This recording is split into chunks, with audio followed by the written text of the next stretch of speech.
Hello there, friends. This is Spencer Michaud. Today we're going to be talking about the full moon in the first decan of Capricorn. We're going to be breaking down all the astrology leading up to the full moon. We have a full moon coming up on Monday. New moon, full moon on Monday, I guess you could say, if you're a Duran Duran fan. We're going to talk about the astrology for the next few weeks after the full moon, the rest of the lunar cycle, and get you to the new moon in Cancer. And we're just going to talk about mythology, tarot, astrology, fixed stars. We're going to talk about the fixed stars today and just spend some time together. So I hope that you're having a wonderful Friday afternoon as I'm recording this on, what's the date today? The 26th of June. And yeah, if you're here in the chat, let me know and tell me where you're stopping in from. A couple announcements before we roll on out. Welcome, friends. We have some ground to cover, but before we do, go visit me over on spencermichaud.com. This is the place where you can find me and all of my services. I am a professional astrologer, diviner, tarot card reader, fixed star person, decan enthusiast. And if you'd like to know more about your natal chart or what the stars or what the divine or the universe has in store for you, go find me over at spencermichaud.com. All sorts of different things where you can find out about your future, your present, contextualize your present, explore your past, and try to understand the stories that have been repeating within your life. All of those things are available at spencermichaud.com. Click on the book now button. That's a mouthful. Click on the book now button and let's work together. You can also visit the store where I have a number of webinars, including the Decan series that is available for purchase, pre-recorded webinars, over 4 hours each. So that's over, oh my gosh, what is 4 times 12? Over 30, 48 hours, over 48 hours really of Decanic material. I hope I'm doing my math right there. And you can see all of these things broken down in great detail, including the myths and stories behind all of them, the fixed stars, the tarot card associations, the Decanic dignity with these signs. It's just a huge amalgamation of a lot of different sources. So check those out. You can also find a beautiful collaboration I did with my partner Tanya Andrews of Third Coast Mojo, where we did a Dignity and Devotion planetary series where we talked about the 7 traditional planets and how to craft a ritual practice around those, how to do elections if you're into astrological magic, how to remediate a chart if you have some challenging things that you're going through with transits or with some challenging planets in your own chart. How do we utilize the planets in ways that can maybe give us a little bit of a boost? Speaking of Third Coast Mojo, you can find Tanya over on Etsy. She has a number of ritually elected planetary magic conjure combination formulas that are really beautifully produced with organic oils and ritually crafted and harvested herbs. Here you can see this new offering, King Crab with exalted Jupiter in Cancer, which is one of the best positions for any planet, but for the greater benefic in particular. This is a great one for holding on to abundance, for expanding what you're doing in the world, but also to be able to hold on to the good things in life, which are sometimes not that easy to do. Sometimes we've got things in life that are fleeting and we want to hold on to them a little bit longer. King Crab is great for that. She also has Dragon's Blood, which is an exalted Mars and Capricorn formula, which is great for protection. There is the Lion's Light, Sun in Leo, if you're trying to shine your light out there. Really important when we're going to be talking about Jupiter moving into Leo. Venus is in Leo right now. We have an eclipse in Leo. We have the South Node moving into Leo. So maybe you might need some assistance with the Leo part of your chart as well. And then finally, right now, Saturn's in a challenging position with Saturn and Aries being in its fall. Scientific Method is a ritually crafted conjure oil that has Saturn in Aquarius, its home domicile. So if you're having difficulty with commitment, with patience, with being able to bind yourself to the type of hard work that's necessary to get from point A to point B and complete things, Scientific Method, great way to do that and to be able to think from a 30,000 foot perspective rather than just what we're trying to do in the moment or like what we're thinking of doing tomorrow. This is helping us think long range, and that long range thinking can really point us in the right direction. So check her out, Third Coast Mojo. Venus stuff and Mercury stuff there as well. Mercury and Virgo conjure oil. Great stuff for focus and concentration. Check Tanya out on Etsy today. If you want to know when we are going live and when we are releasing new products through Third Coast Mojo, you can subscribe to the newsletter. There is a link to do so in this podcast, wherever you are consuming this content today. I would love to have you on the email list. Send that out about once a week. I also send you a notification when we're going live here on YouTube. So if you aren't subscribed on YouTube, please do so. I'm also on Apple Podcasts. So if you listen in that format, make sure to give a 5-star review over there. And we're on Spotify as well. So you can listen in the audio version of this as well. But subscribe to the newsletter. If you want to support the work I'm doing today, you can buy a super chat while I'm live on YouTube, or you can go to buymeacoffee.com and support the channel that way.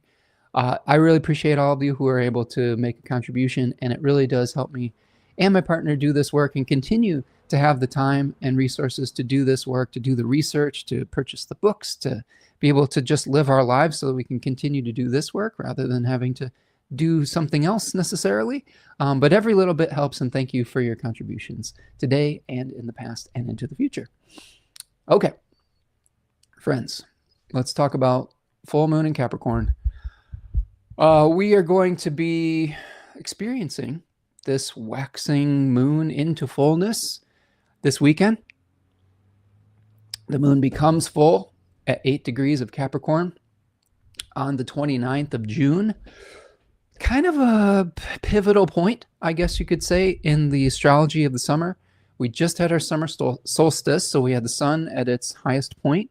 The sun is sort of switching directions, I guess, as we speak. Like the days are the longest they will ever be, and now the night is starting to increase very incrementally, but nonetheless. And every season, my partner Tanya and I have a large discussion about what do we want to do in this season? What do we want to do in this quarter, I guess you could say, of the year? And this is a great full moon for having those types of discussions where you're saying, hey, what have we achieved so far? What do we want to achieve into the next season or the rest of the year? Where's the best place to build? What are the materials that we have to work with? What do we lack? How do we gain the cooperation and communication to work with others while we're trying to build, which is a feature of the sun in Cancer one. We'll talk about that today too. How do we create mutually beneficial relationships? We may be dealing with resources that aren't as fertile as we would hope. We might be experiencing some lacks or some roadblocks. We might be forced into doing some things sooner than we would like with Saturn in Aries and saying, hey, it's really time for you to make a new start. You've got to really, take the foot off the brake and hit the gas. But this is a good time to take stock. It's a good time to weigh the pros and cons of the types of places that you want to grow into the future. Where do you want to descend, like they say in 36 Faces in Austin Coppock's book, into matter? And what are the laws of that land? What are the laws of the new space that you want to inhabit? And understanding those can lead you in a positive direction. This full moon is going to be conjunct the fixed star Phasces. Phasces is a fixed star in the eye of the Archer of Sagittarius. We have fixed stars that overlap into different tropical signs because of a concept called precession in the zodiac, where the constellations are not necessarily lining up with the tropical zodiac because of the wobble and tilt of the Earth over many decades and hundreds and thousands of years. So right now, the stars of Sagittarius somewhat overlap with the tropical sign of Capricorn. So Phasces is the eye of the Archer. There's intensity in that space. There is vision. There is a focus, an intensity of focus where we're maybe potentially trying to pursue our goals, but with a ruthless passion. We might need to be careful at this full moon of pursuing something so intensely that we lose track of the sensitivity needed in our relationships. That's where the tension comes in, I think, in this type of full moon. Is the sun is shining a spotlight on our partnerships, the tender partnerships that we have with one another. This week, my partner and I decided to take a little bit of like a nature break, and we went out to our local botanical gardens, the Mathi Botanical Gardens in Ann Arbor, part of the U of M Botanical Garden system. And it was really beautiful. It was just a nice day with the two of us looking at native plants, wildflowers. Like we saw monarch caterpillars and a gray catbird and some snails. And it was just really nice. And it was very quiet. It was very peaceful. It was just a nice time together. And that's what the sun is trying to highlight. What are the things that we love? What are we passionate about? How do we work with others to achieve that? When we get to this full moon, we start to see, well, okay, we know we have to work with others, but where do we have to make some tough decisions? Where do we have to get a little bit less sensitive about what we're doing and say, you know what, we can't necessarily take every single feeling into account. We want to be able to, let me think about how to verbalize that. We want to acknowledge and express our feelings, and we don't want to repress them. We don't want to stuff them down, but also we don't want to be completely swept about by them, that we can't do the practical things that we need to do. A full moon in Capricorn says, what do we do with those feelings? How do we make them into something tangible? We know what we're getting an idea of what we love and what we're passionate about. Now, where do we want to ground that energy, ground those emotions, so that it's not just a passing fancy, so that we can make something real of it? So with this fixed star full moon conjunct Faces, we might have an intensity of focus towards what we love. A couple other features of the full moon, just from an overview perspective. Mercury is going to station retrograde the hours before the full moon. So we might have something we need to review. We might need to review how we are spending our abundance, whether that abundance is money, whether that abundance is time, whether that abundance is our wisdom or our relationships. All of these are ways that we can contextualize being affluent. We can also think about the scarcity in those areas. Maybe we have a lot of money, but we don't have a lot of friends, or we don't have a lot of time, or we don't have a lot of peace. Maybe we have a lot of those things, but we don't have a lot of physical resources. So this will be a time to ask the questions. Mercury is a planet that loves to ask questions and loves to be able to contextualize what the next steps might be, to organize our thoughts, to be able to have and use our sacred doubt to answer questions, not just to ask them, but to answer them as well, right? So we might be asking questions about where we are abundant, where we are scarce, and reviewing that before we start moving forward into the summer season and what we want to build and manifest. Because oftentimes we have great dreams and big visions. Sometimes some would even accuse some of us with hubristic visions. And oftentimes the reality of our situation, of our resources, doesn't always match up with what we want to do and achieve. Doesn't mean that it can't. It means that we have to work with time. Means that we have to work with patience. Means that we have to work with a systematic unfolding, seasonal awareness. All of those things can help us to achieve the things that we dream of. But Mercury retrograde is going to help us to ask those questions that need to be asked. Both Mercury retrograde and Jupiter in the last degrees, or the last degree, the anaretic degree of Cancer, is going to be co-present with the sun. So this is the last gasp of Jupiter at its maximum energy of abundance, of exaltation, as an honored guest in the sign of the moon. It then moves into Leo, and the energy really shifts. This is a weekend where we're like taking a deep breath in, and the energy is shifting. Jupiter is going to be moving into Leo. Mars is going to be moving out of its exile, okay, in Taurus and into Gemini, into Mercury's sign that's going to be hosting from that retrograded condition, and then applying to a conjunction with Uranus. So we'll talk about that today too. The moon is also going to be squared Saturn and Neptune.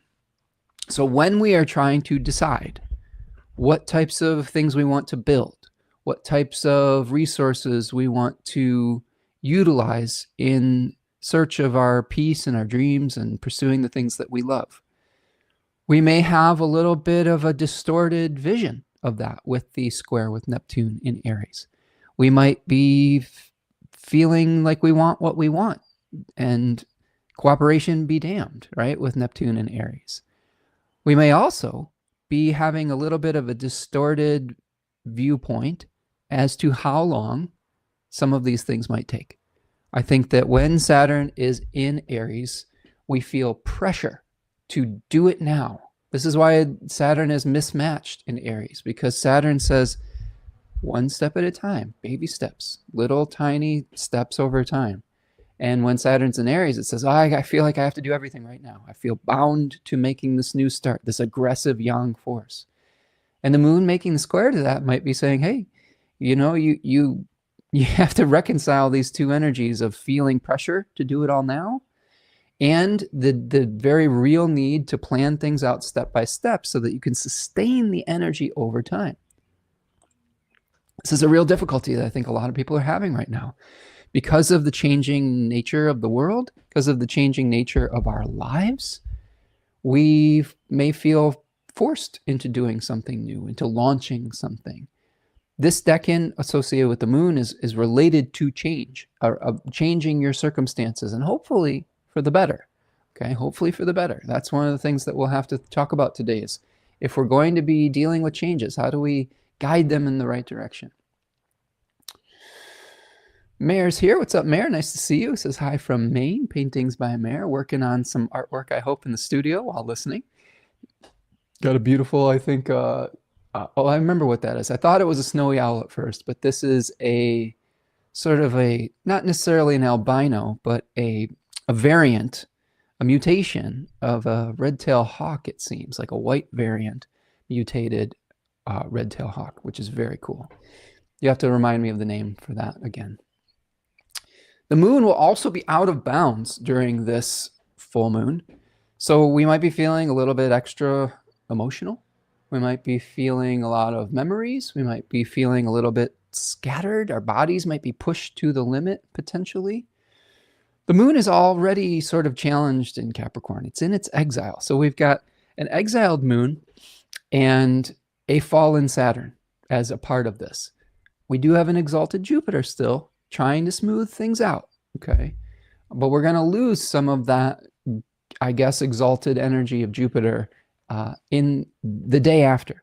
So this is a good time to plan what to do with our excesses, to try to figure out the balance between needing to do something now and having patience, but also starting to figure out how to become a little bit more visible or become more comfortable with visibility. We'll talk about that with Jupiter moving into Leo, but with the moon out of bounds, a little bit of extra feelings, a little bit of maybe pushing us beyond our normal lunar bodily emotional limits. Mars is going to be applying to Uranus and be at the bending of the nodes shortly after this lunation. And this is a real big shift for Mars during the full moon. So this is a place where Mars was debilitated in Taurus, where we might have just been really having a lot of challenges that came up that weren't necessarily our fault. I think that the third decan of Taurus speaks towards natural disasters. We've seen a lot of earthquakes lately. We've seen a lot of like things where nature just did some things and we had to pick up the pieces afterwards. We also maybe just experiencing some things that are out of our control. This is really part of the energy of Taurus 3, you know, and with Mars creating some hardships, but not necessarily through a fault of our own, right? The other thing with Mars and Taurus is it can sever and separate our natural ability to solve problems in the third decan of Taurus and be consistent in our routines. I would say that my personal experience from Mars and Taurus over the course of the last month or so is my sleep schedule has gotten just annihilated. I used to be someone who went to bed around 10 or 10:30 and woke up around 6:30 or 7, and my sleep schedule has shifted way late, and it's very erratic and inconsistent, and it's been a real challenge. I'm not sure what kind of energy level I'm going to wake up with the next day. And I hope that Mars moving into Gemini, or at least out of Taurus, will help us avoid that pitfall in the future. Mars moving into Gemini may excite our nervous system. It might lead to a lot of new explorations or the desire to explore new avenues. It might lead to a lot of new distractions as well, especially with its conjunction to Uranus. So it's shifting from a little bit of discomfort with the body. Okay, like and during Mars and Taurus also had a little bit of digestive upset. I don't know what's going on. It's kind of mysterious. I'm going to blame it on Mars. I don't know. Maybe it's just a synchronicity between Mars and something that I'm eating or something that I'm doing. Maybe the lack of sleep is part of that. But it shifts from a disruption within the body or within the gut, maybe even, to maybe a disruption within the nervous system or the mind or with our thoughts, where we might be just having a lot of like maybe repetitive thought patterns or a lot of scattered thinking. And the conjunction with Uranus, it could be a really interesting idea that comes that shakes us out of our rut that we were in with Mars and Taurus that could potentially be something positive. So we want to leave the door open for positivity around that as well. Okay, so those are sort of the big picture thoughts around the lunation. Let's see. Mare says a leucistic red tail. Right, that's the word. Leucistic red tail is a spectacular rare morph of North America's most common raptor. Caused by a genetic mutation affecting melanin production, it features striking white or patchy plumage. Ooh, I love it. Well, that is a beautiful leucistic red-tailed hawk, Mare. And go find Mare, paintings by Mare, if you want beautiful nature paintings. Ani is here. What's up, Ani? Says, hello, I need updates. Be right back. Okay. Feeling disruption in my nervous system and technology. Well, you're anticipating Mars moving into Gemini already, Ani. So let's all take a deep breath. We'll get some water and we'll try to prepare ourselves for that. I think that there are ways to prepare ourselves for it. Ani says Mars Uranus for the win, plus the moon is at 29 Scorpio, applying to Mars opposition right now. Yeah, that could be leading to some of those feelings potentially as well. But we'll try to prepare all of you the best that we can for the astrology for the few weeks ahead and see if we can do something productive with it or just prepare ourselves to be able to endure whatever comes our way. I mean, I think this is the duality of astrology. It can help us to take actions and make better decisions. It can also just help us to figure out how to mitigate some of the challenging things that we're going through in life, even if that means relaxation, even if it means meditation, even if it means tolerance and acceptance of what's going on in our life as well. All of those things can be spoken towards with a study of divinatory arts. I know for me, like I had a really productive day yesterday, Thursday, like getting all my promotion done, getting prepared for this broadcast, for this live stream. And I was able to do so and sit and do the digital computer work because the day before I was feeling really burnt out. And I was like, I really need some outdoor time. I need some nature. I need to refill the physical tank. And we spent the afternoon at one of the most beautiful spaces in our area. And it wasn't a huge, long hike. We were just enjoying every little square foot. You know, I think that one of the things that we were really enjoying was just seeing the beautiful native pollinator plants that we have in our own yard, that many of which we purchased at the plant sale from this organization, and seeing them in the conditions that they were meant for, with like full sun or like rocky or sandy soil for some of it, or some things that were meant to be planted in a swampy area, and seeing them at their full potential was really inspiring. And it gave us, I think, a lot of ideas of what we want to do moving forward to be good stewards of the land that we inhabit. And it really filled up the tank so that I wasn't feeling antsy at the computer. I wasn't feeling like, God, I wish I was outside. I wish I was outside. I had gotten that part of myself fulfilled. And I think that one of the things that I was hoping to aspire to is like, how do we make this a weekly endeavor where we just have 1 week where we shut the brain down, we go off to a beautiful space, we call it our exotic walk. We take walks every day around the neighborhood, but sometimes when we take the same path, it can be just like we're on autopilot, right? And we're just traversing the same path that we always do. When we go on exotic walks, we're stimulating the mind and stimulating the brain to make new connections. And I think that can be really liberating, especially when Mars is coming into Gemini. That can help us to ground and to relax. Ani says, thanks for reminding me to water my plants. Therapeutic and necessary. It's desert dry and hot at the moment. Yeah. Yes. Make sure you water everything if you're in a place that is not getting enough rain right now. I've planted a lot of new things recently that I've had to go out and water a lot recently, but it's relaxing. It's peaceful, and it's something that is a great meditation, I think. Devin Malone is here. Says, man, this full moon is full as the last sphere of delivering light to the world. Yeah, it is. We are building to something very interesting, aren't we? Lots going on in the collective right now, too. And again, hopefully we can navigate it gracefully. Mare says, I have Mars, Taurus, natal. Most transits that aspect my chart here usually disrupts my digestion. There you go.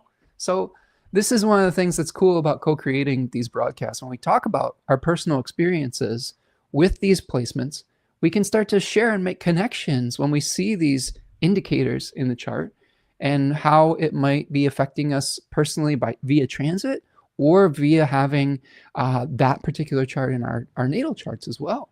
I'm a Mars Virgo, so Mars may naturally be disrupting digestion. I think Mars in any Earth sign can sometimes lead to a little bit of a challenging relationship with physicality.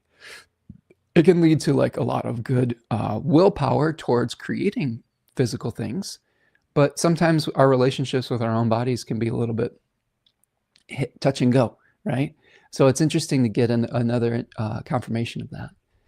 Mare says, I struggle with Gemini energy, opposite my ascendant. Yeah, it is a unique energy. I would say that the Gemini energy, my favorite metaphor for it, if we're thinking about it in nature terms, is the bee that is visiting many different flowers, many different pollination spots, and gathering little bits to bring it back to the hive to create something with it. And there's just a lot of little touch and go moments with Gemini.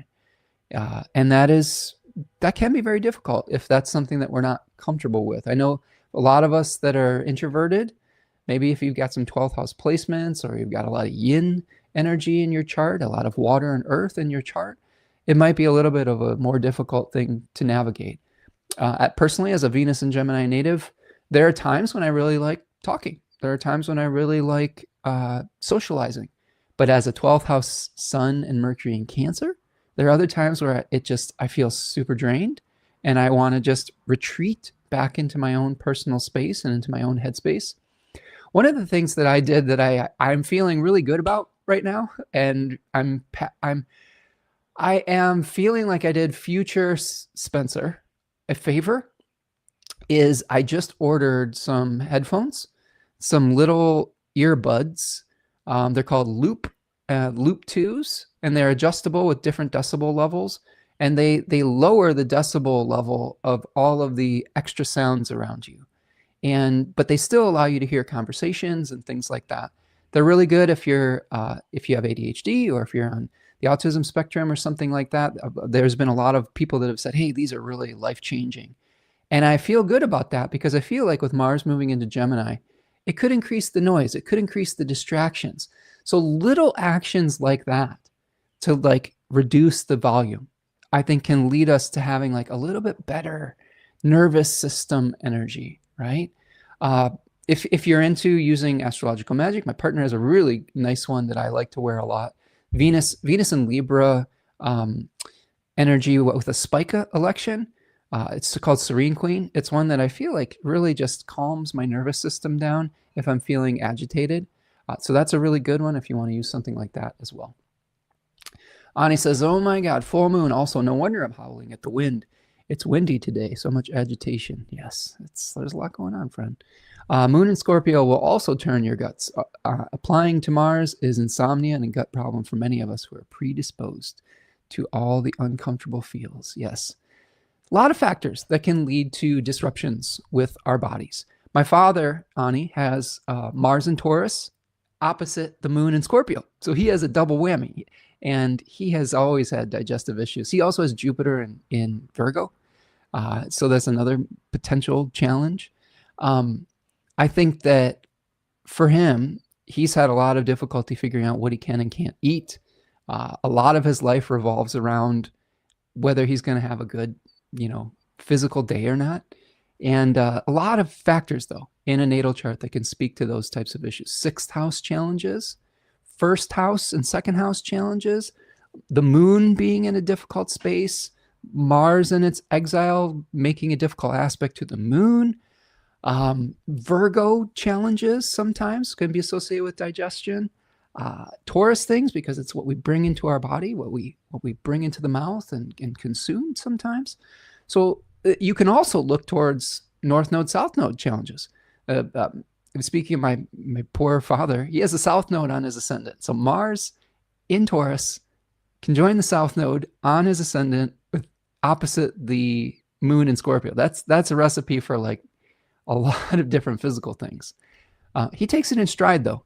I think a lot of his physical challenges have led him to cultivate a spiritual perspective, an emotional perspective on life, a detached perspective. I think that that's really something that I think he passed on, or at least attempted to pass on to me and my family.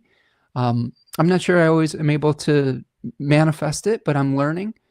As a North Node conjoining the ascendant, there is some difficult things to try to balance between that. But yeah, a lot of good explorations for utilizing the astrology in that way. Javier says, LOL, unique, that face. Yeah, it's a funny one, huh? Devin says, Mars and Gemini, leaf cutter bee. Oh, I like that. That's a good one, Devin. Yeah, being able to take little pieces of something back to the nest, right? Javier says, what's the brand name of the headphones? Oh, and hope you're doing well. Javier, the ones that I ordered are called Loop 2s. They were just one that I saw that were recommended by a sort of an ADHD expert to reduce distractions and noise. I'm not sponsored by them. I haven't tried them yet. They're coming in the mail tomorrow. Right as the day before Mars moves into Gemini, those headphones are coming. Thank goodness. I live at a crossroad. I live at a stoplight. So there's a lot of noise that comes through. And when the weather's been, actually in my area of Michigan, the weather has been really really cool. And so we've been having our windows open more than we would normally have during this time in the summer if it was super hot. And there's a lot more noise that's been filtering in. And there's been, some challenges around different areas around our house too, with different noise issues. And a lot of times what I'm learning or trying to learn isn't, and this is, I think, another true for distractions. How do we take back control when it comes to the things that annoy us, that frustrate us? Let's say that there's noise going on around us, and it's noise that we can't control. I can't pick my house up and move it to somewhere that's not near a busy intersection. I also can't necessarily control every single action that my neighbors or that the city is doing construction-wise. I can't control those things. And if I get angry at all of them, which I have in the past, friends, anything that, as a Taurus moon, I think one of the things that can make a Taurus type, a really strong Taurus type, upset is when their inner peace is disturbed, or their bodies are uncomfortable, or their senses are being assaulted. And I would find myself getting more and more angry over time when that was happening. My fuse was long, but when it snapped, it was ugly. And as I've gotten older and said, I can't keep doing this. These are things that are going to keep coming over and over and over again. There will be things that are outside of my sphere of sensory control that will keep happening. So what kind of things can I do to start coming back into my body to say, well, how can I control my experience of my environment rather than just everything in the environment?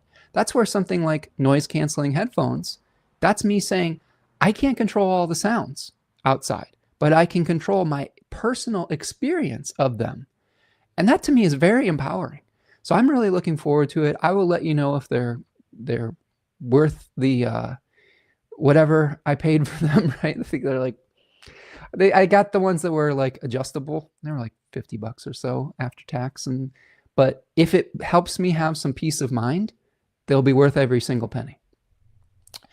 Ani says, I need these earbuds. Turn it down. That's why I get loud, is to drown out other people's noise. I need quiet, But if not, I'll settle for my own noise as concession.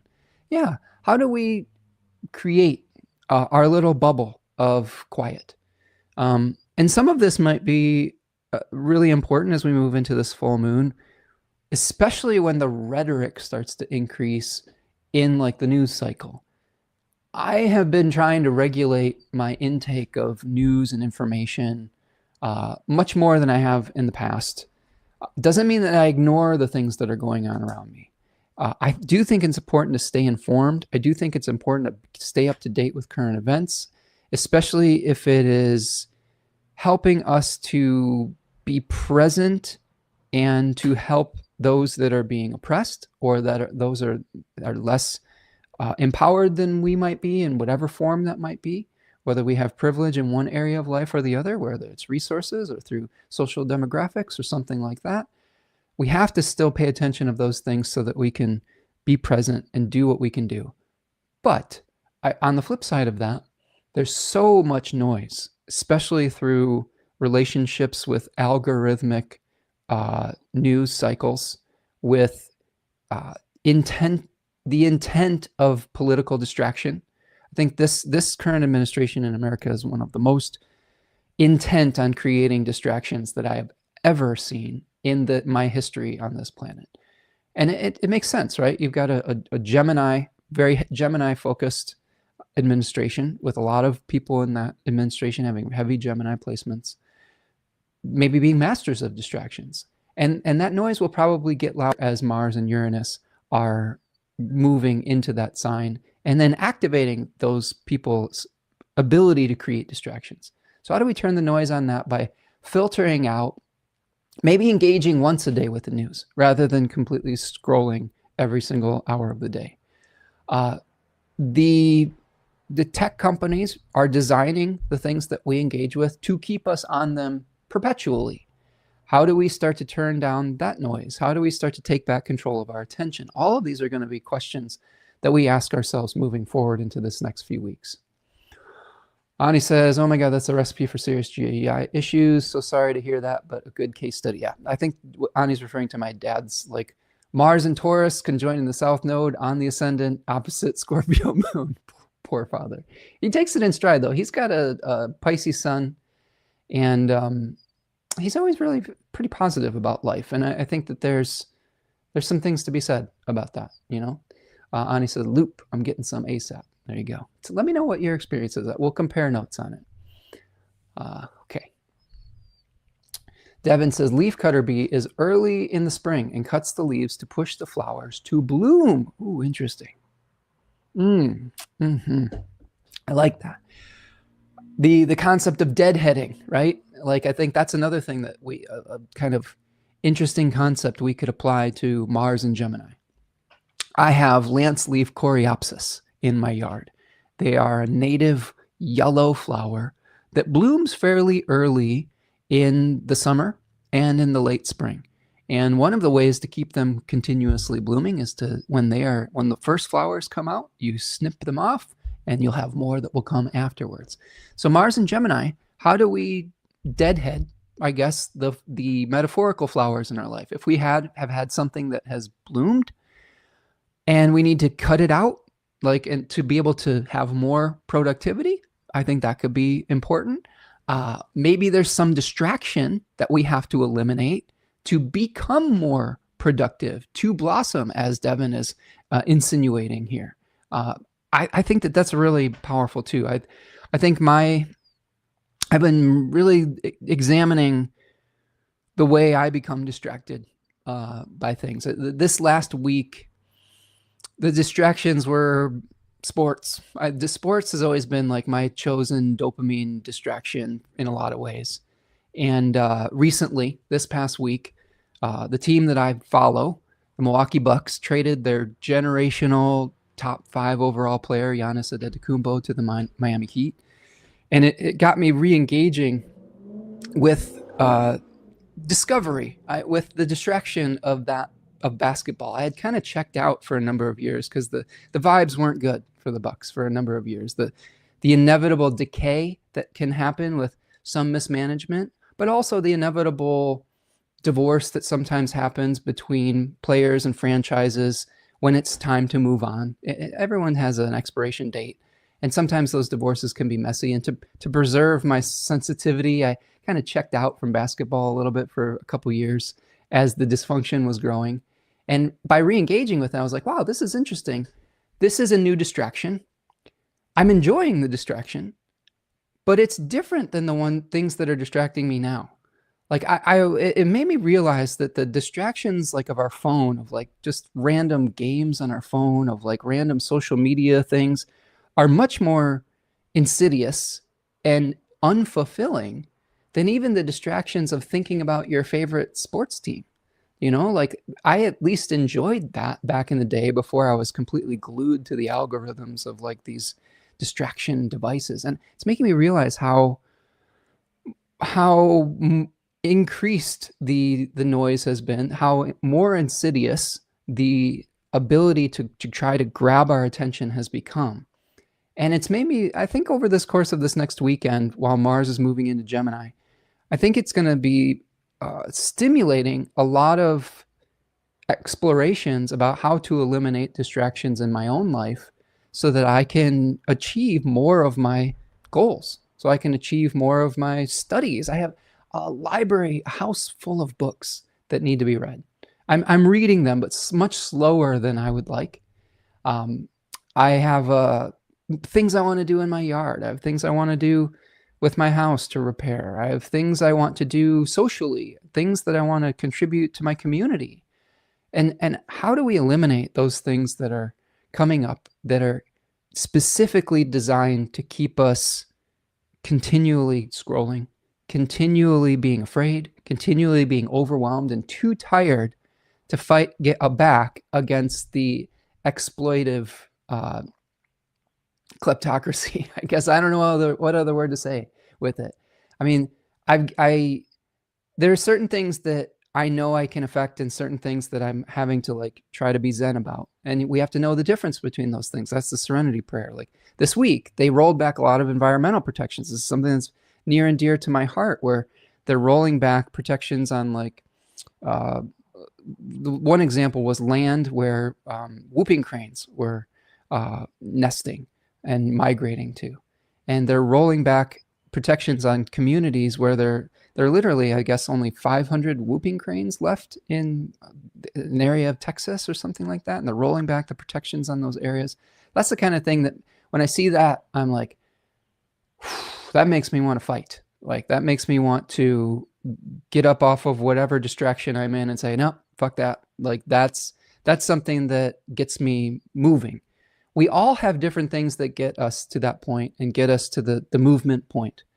And whatever that is to you, maybe it is a human rights violation. Maybe it is a nature environmental protection that gets rolled back. Maybe it's wealth inequality. Maybe it's voting rights. All of these things are interconnected, and we each have I think, a unique role to play to potentially restore some balance back to our world and our communities and our relationships with not only each other, but with this planet. So what is it that gets you up off the distraction wheel, up off the hamster wheel, and starting to actually go and say, how do I make my world a better place? You know, how do I make my world a more balanced, a more harmonious, a more peaceful place? And the answer is going to be different for each individual. Mara says, I have a hot flash every time I watch the news. Yoga meditation, 20 minutes a day really calms the nerves. Yeah, there's a lot of great ways to calm that nervous system down. You know, my version of meditation is a long walk in the woods. And I feel like I'm in a meditative state when I'm doing that. I also like to journal. So for me, I like to get the things that are bouncing around in my head out of my head and onto an externalized place, onto a page. And when I'm journaling, it's not always positive. Sometimes I like to call it brain dump. I'm dumping all the negative, repetitive things out on the page so that I'm not holding on to it. I'm kind of offloading it in a way that is potentially less destructive than offloading it in a way that could hurt other people. In my journal, no one's reading that journal but me or someone who finds them after I'm long gone. And hopefully it doesn't hurt their feelings, but if they're watching this in the future, if I say something negative. It's just me trying to process those feelings and emotions so that I don't hurt the people that I love or care about. And I think that equally balanced, I talk about the things I'm grateful for in that journal too, so that I can say, well, I might feel negatively about this, but I'm grateful for this. It helps me to do my own personal turnaround every single morning. So those are some really great ways to think about. Devin says, exactly. We're not always releasing and bringing in new. We're also maintaining and reshaping and refreshing. Yeah, 100%. I think this is something that we don't quite understand as a Western civilization. And as somebody who has tried to live more in alignment with natural cycles, you really have to understand that perpetual growth is unhealthy. Growing and growing and growing and growing without release, without decay, without returning some of the plants, animals, ideas, ambition back to the earth, it's unhealthy. Exponential growth is what's gotten us to the brink of extinction. Isn't that funny? To me, this is a Taoist, can be explained through Taoist wisdom. When we go to an extreme of anything, we are planting the seed of its opposite. When we go to the extremes of growth, what we're planting is the seed of death, right? The seed of decay. When we try to perpetually grow and do it in a way that is excessive, what we're doing is we're inviting collapse of the entire system itself. Similarly, when we are on the brink of extinction, when we're on the brink of facing that death, sometimes we can plant the seed of new life. When we're facing our deaths, we can start to appreciate the life that we see around us. That was what was so beautiful about my experience this week at the Botanical Gardens. It was just experiencing the height of life, the height of Cancer season, right? The height of the summer solstice. Everything was alive around me. There was life in every square inch that we visited. And we didn't even have to go that far. Every step we took, there was some new wonder. And to me, that's a very different experience of the world than when I was 20, 25, when I thought that I had to visit every corner of the world to find wonder, to find novelty, rather than seeing that I can find it in every single step that I take, in every square inch that I take the time and the patience to examine. So these are other things that we can figure out when we're doing exploration into this upcoming astrology.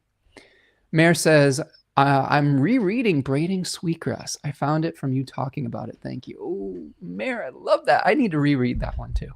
I think it should be a yearly endeavor, really. Much like maybe how people read Lord of the Rings. I'm knee deep in the Silmarillion right now. So I've been really reading a lot of Tolkien. I've been reading the myths associated with Tolkien and the mythology behind it. We had a long discussion about the story of Kullervo. I believe Kullervo is the Finnish epic that inspired a lot of the Silmarillion stories. And we were talking about Sigmund and Sigurd and the relationship they had and the battles they had with dragons. So I've been doing a lot of that type of research lately, but Braiding Sweetgrass is an amazing book by a woman named Robin Wall-Kimmerer, who is an indigenous biologist.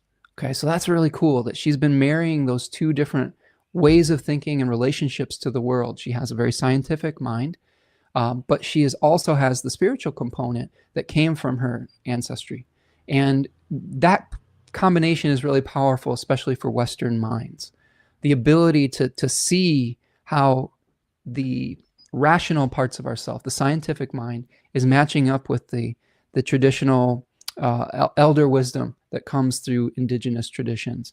And that book really set me off on a real journey with native pollinator habitat restoration and being able to see things differently in a relationship to life rather than seeing myself as separate from it. And I think everybody should read it. I really do. So Braiding Sweetgrass, Robin Wall-Kimmerer. Also, The Serviceberry is a good one. I would read Braiding Sweetgrass first. I have another one by her called Gathering Moss that I have not had time to engage with yet. I would like to read that. I'm staring at my shelf with books like this. Sand Talk by Tyson Yunkaporta was one that I read before Braiding Sweetgrass, and that came to be from Devin Malone. It suggested that one, which is an Australian version, basically, of Braiding Sweetgrass. And then another one I'd like to engage with is called Entangled Life by Merlin Sheldrake. There's ones that talk about mycelium as well. Mycelium running. Paul Stamets might be another one to engage with. Just got a lot of books like this I want to read. So many books. But yes, tell me more about your insights with braiding sweetgrass, Mare, because that's the type of, I think, wisdom that we need out in the world right now. Devin says gathering moss is great. Good. I'd want to sit down and engage with that. I really love her writing style. She's just an incredible writer. It's equally as poetic as it is informative and enlightening. So you've got a real poet that is writing, a real amazing storyteller who also has a lot of scientific knowledge and ancestral wisdom, and that combination is can't be beat. Okay. Let's see. Ani says braiding sweetgrass book club. Curious about sacred economics. You know, Ani, we did a braiding sweetgrass book club like a couple seasons ago. I only had 2 people sign up for it. I did a book club with braiding sweetgrass. I had 2 wonderful people that signed up for it, and we went through it, and it was amazing. Maybe we should do it again if there's more interest, if it's becoming more popular. I would be open to that. I think it's an incredible book. Sacred economics. If I'm going to be 100% full disclosure, I was not able to finish sacred economics yet because I had to push the pause button while I was engaging with the Lord of the Rings and with the Silmarillion. So those book clubs sort of pushed the pause button on finishing sacred economics, which is crazy because I got through all of the difficult parts of sacred economics and I stopped when they were about to give the turnaround with the solutions. So re-engaging with that, maybe that'll be a Mercury retrograde type of experience. But what I'm trying to do, Ani, is I'm trying to think about what types of offerings I would like to do moving into the fall for classes and things like that. That's one of my goals for this full moon cycle. The next 2 weeks is starting to really think about what types of offerings I want to make for this community. And if you have ideas, let me know. If there's more things that people are interested in, I'm open-minded to it. But those are things I'm going to be thinking about, whether it's doing more nature-related things, whether it's doing more mythologically related things, whether it's more of the sacred economics type of things. I want to do all of it. Like that's the Mars and Gemini talking from the future. I want to do all of these things, but we might have to figure out which ones are able to be supported and have a strong foundation and which ones might need to wait. Devin says Robin's voice is medicine. I agree 100%. Ani says I must have been in another zone at that time. Potentially. Maybe the time will rewrite into the future. But yes, Braiding Sweetgrass, awesome book. Highly recommend. Okay, let's keep looking at this full moon. What do you say? We've got a few more details. So we've gone through all of the different features of it. Full moon conjunct Fasces. Mercury stationing retrograde that day. Jupiter co-present with the sun. The moon will be squaring Saturn and Neptune. Moon will be out of bounds. And then we have Mars applying to Uranus, moving into Gemini. Now, let's talk about the sun in Cancer 1. We're going to start with the sun in Cancer 1 for a specific reason. We start with the sun in Cancer 1 because the sun is providing this conscious intent, this spotlight that the moon is absorbing and trying to manifest into physical reality. When we have a full moon, we have tension between that. All right, we have tension points at the first quarter moon where we might have the challenge of needing to increase the qualities that the moon is moving through. Like in this last lunar cycle, we had to increase Libran qualities to be able to achieve the Cancerian goal. So we had to think about partnerships. We had to think about compromises. Here we have to think about the tension between, doing things in a way that might be forward, sideways, backwards, thinking about what we love, thinking about our sensitivity, and dealing with the tension of the Capricorn moon energy of like having to make tough decisions, having to sometimes let go of certain options, right? That's not always fun. Like we have to weed the garden sometimes too. I'm learning this too as a native pollinator habitat gardener is even when I have a successful native that I've planted, Some natives are much more aggressive than others. I even have sweetgrass in my yard, friends. My partner planted sweetgrass a few seasons ago for magical purposes, and it's gotten really out of control. I've had to remove a lot of it to plant some other things to create some balance. So even when we're successful with things, sometimes we have to weed things out. I weeded out a patch of sweetgrass and I planted shrubby cinquefoil, five-finger grass, which also has magical wealth holding abilities, but it's also a beautiful native shrub in my area that has these beautiful little tiny leaves that are fivefold, I guess you could say, where it gets its name, and these beautiful yellow flowers. It's really a gorgeous little shrub, but I had to remove something to put it in. So there might be something in our lives that we have to remove to put new things in. Now the sun here in Cancer 1 is going to be conjoining a fixed star called Alhina. Alhina is the proudly marching one at about 8 to 9 degrees of Cancer. It's not listed on my deck and flash card. We have Mirzim, the announcer, I believe, here, but Alhina is a little bit closer. So Alhina is in the constellation of Gemini. It is the heel of one of the twins that is touching the earth, and the gods were they sustained a wound. The immortals sustained a little bit of a wound if they touched into physical reality. So Bernadette Brady has a lot of literature on this that's really informative, and she talks about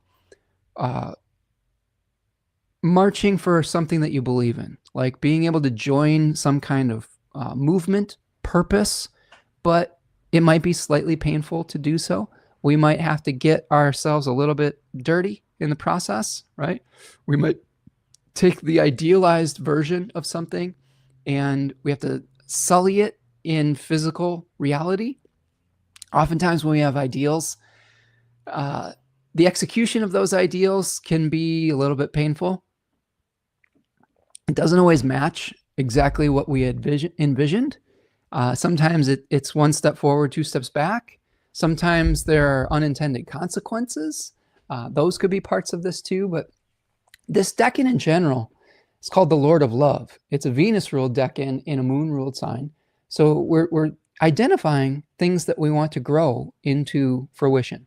We had those Gemini decans where we were exploring, where we were having to make a choice as to which twin we wanted to allow to be on Olympus this season, which is interesting because when you have the exchange of Castor and Pollux and Olympus and Hades, what you realize when you're making a Gemini type decision is that that doesn't mean that the one we're eliminating into Hades is necessarily gone forever. There is a exchange. One is going to live on Hades for one season, and maybe the next season the other thing will live. Just because we can't do everything that we wanted in Gemini season doesn't mean that every single option that we eliminated is gone forever. And that can help relieve some of the anxiety of making the choice. So by the sun in Cancer 1, we've said we can do these things. These other things may be put to the side for this season. And now how do we nurture them into fullest fruition? And we feel that passion, that love for the thing that we chose that causes us to protect it. Okay. A lot of maternal protection comes from deep love. That's where most of it comes from. That's the essence of maternal protection. That's the essence of motherly love, right? Is that type of protective influence. So we are all kind of starting to understand what in our lives is most important to us. What do we love? What do we want to protect? What are we willing to be the mother bear for, too, I think is another question that we could ask ourselves. Devin says, yeah, Robin meant tons that sweetgrass. Robin mentions that sweetgrass will come itself without human relations. Yeah, and she also mentions in that book, Devin, is that sweetgrass benefits from human interaction, right? By actually pulling out some of it, it does better than if we were just to like leave it alone and say, it's just there and we're not going to interfere with it. And I think that one of the things she says that really resonated with me is that we're part of these ecosystems. We have an effect. We can have a benefit for it rather than just taking this sterile view of it where we say, we don't interfere in that. That's impossible. We are part of it. We're going to interfere with it one way or the other. And what we have to ask ourselves, though, is our role in the natural cycle one that's going to be completely destructive, or is it going to be the one that lives in harmony with it rather than completely destroying it, or thinking that we own it, or thinking that we can just completely exploit it only for our own needs, rather than seeing ourselves as a steward of some of those things, where we consider the sanctity of other forms of life rather than just our own selfish desires, where we see the trees, the animals, the insects as part of an interconnected cycle and system, ecosystem, where if we are taking care of each other, everyone is able to live and benefit. That's the other thing that book really is hammering home, is if you collapse one part of the system just starts to collapse, right? So this is something that a lot of ecological management has started to understand, is like when we eliminate, like, for example, if there is a predator in an area, like, I don't know, coyotes or mountain lions or something like that. If you eliminate the predator completely, the other parts of the ecosystem, the deer, for example, get so prevalent that they start destroying the vegetation. And then they don't have anything to eat, and then they die. So the predator is actually keeping the prey species in check so that there is enough energy, food to support everyone. Do you see what I'm saying? So sometimes we think when we want to eliminate something completely that we see as negative, we're actually just disrupting the interconnections between all of it. So yeah, it's a great book, though, and a lot of interesting things to think about. Choke itself without human relations. Yeah, right. Exactly. Oh, okay, good. So you were saying what I was trying to say. It was just a typo. So Devin says, yes, Robin mentions that sweetgrass will choke itself without human relations. And that's really what we were talking about with not trying to just eliminate a predator in an ecosystem. You know, we have to interact with things. We have roles to play as stewards of this beautiful planet. Yeah. Okay. So Cancer 1 on Elhina, we might be called to something. And if you read a book like Braiding Sweetgrass, you might feel called to, like, take care of this beautiful, beautiful earth that we inhabit. Because guess what, friends? The world is a better place with you in it. And that's what Braiding Sweetgrass likes to say, is the sweetgrass is better off with human beings relating to it. You know, this earth can be better off if we stop trying to exploit it and start trying to become in a loving, nurturing relationship of equality with it, rather than in a toxic relationship of domination. All right, let's keep going. So the moon is going to be the host of this solar part. So we've got this sun-moon relationship where the host is not in the greatest condition for the sun.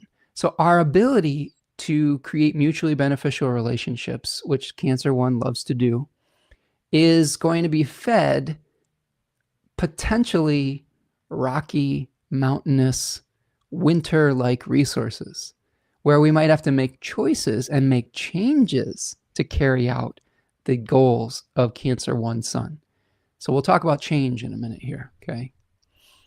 Devin says, we're also stewards of the planetary energies. How will you choose to steward Mars and Gemini when you can? Agree, right? How do you filter out the negative distraction? How do you use your words in ways that will uplift rather than to hurt people? If you need to sever something and utilize the conditions of Gemini, how do we sever out the distractions? How do we sever out the disillusion, or what is the word I'm looking for? How do we filter out and eliminate the ability to make the things that we're going towards less effective by diverting our energy in multiple directions? This is where if we utilize Mars well, we can say, hey, maybe we've got some great ideas to eliminate the distribution of our attention in ways that aren't productive, right? Okay. Excuse me. Let's talk about the moon in Capricorn 1. All right, moon at 8 degrees of Capricorn, opposite the sun, and it is going to be conjoining Fasces. So moon in Capricorn 1 conjoining the fixed star Fasces. Now remember, Fasces, we talked about at the very beginning of the broadcast, is a fixed star in the constellation of Sagittarius. It is the eye of the archer. Bernadette Brady talks a lot about intensity, about focus, about vision, but gives a warning about ruthlessness. I think that this is one of the things that I'm thinking long and hard about with this full moon, is how do I pursue the goals that I have without getting so ruthlessly focused that it becomes a blind spot. Now, Fasces is actually in a nebula, and nebulas were associated with blindness in traditional fixed star lore. So how do we not become blinded by our focus, by the singularity of our focus? How do we work with others in ways that can be productive? You can see here in the Two of Pentacles associated with the Capricorn 1 decan, the lemniscat, which is a figure 8 configuration that represents the changing direction of the sun. Now, we just had the change of direction of the sun where it came to its peak, and now it is starting to descend in the length of day in the northern hemisphere. When the sun is in Capricorn 1, we see the winter solstice, and we see the change of direction to the return of the light. So we may be juggling different options. We may be seeing some reversals around this full moon where we have to embrace material change. This is called the Lord of Harmonious Change in Book T. Book of Thoth just calls it the Lord of Change. So this decan, to me, is, first of all, associated with Asclepius. Okay, Asclepius is the daimon, the 36 heirs of the zodiac, fragmentary Hellenistic text daimon or spirit of this decan. So we're trying to heal something potentially. Asclepius was a great healer. We may also need to understand the genius loci of a place, that is the spirit of a place. We may need to be making decisions about where we want to build. I'm thinking about this right now. Like, just a very practical example of this is I have about 3 different spaces in my backyard where I want to take out the concrete and put either native plants or raised bed gardens or gardens of some sort, plants. I want to restore the habitat. And as I was going through the botanical gardens, I was like, maybe we should get rid of the concrete where around the drain. We have a drain that is just dug into the ground with like a manhole cover, the grate. And I was like, wouldn't it be cool to have a little rain garden? Maybe we could eliminate some of the asphalt and plant some swamp plants there, some rain garden plants. And it's like, oh, well, we might not be able to have the resources to do that and eliminate the asphalt from another spot that we wanted to plant that gets good sun.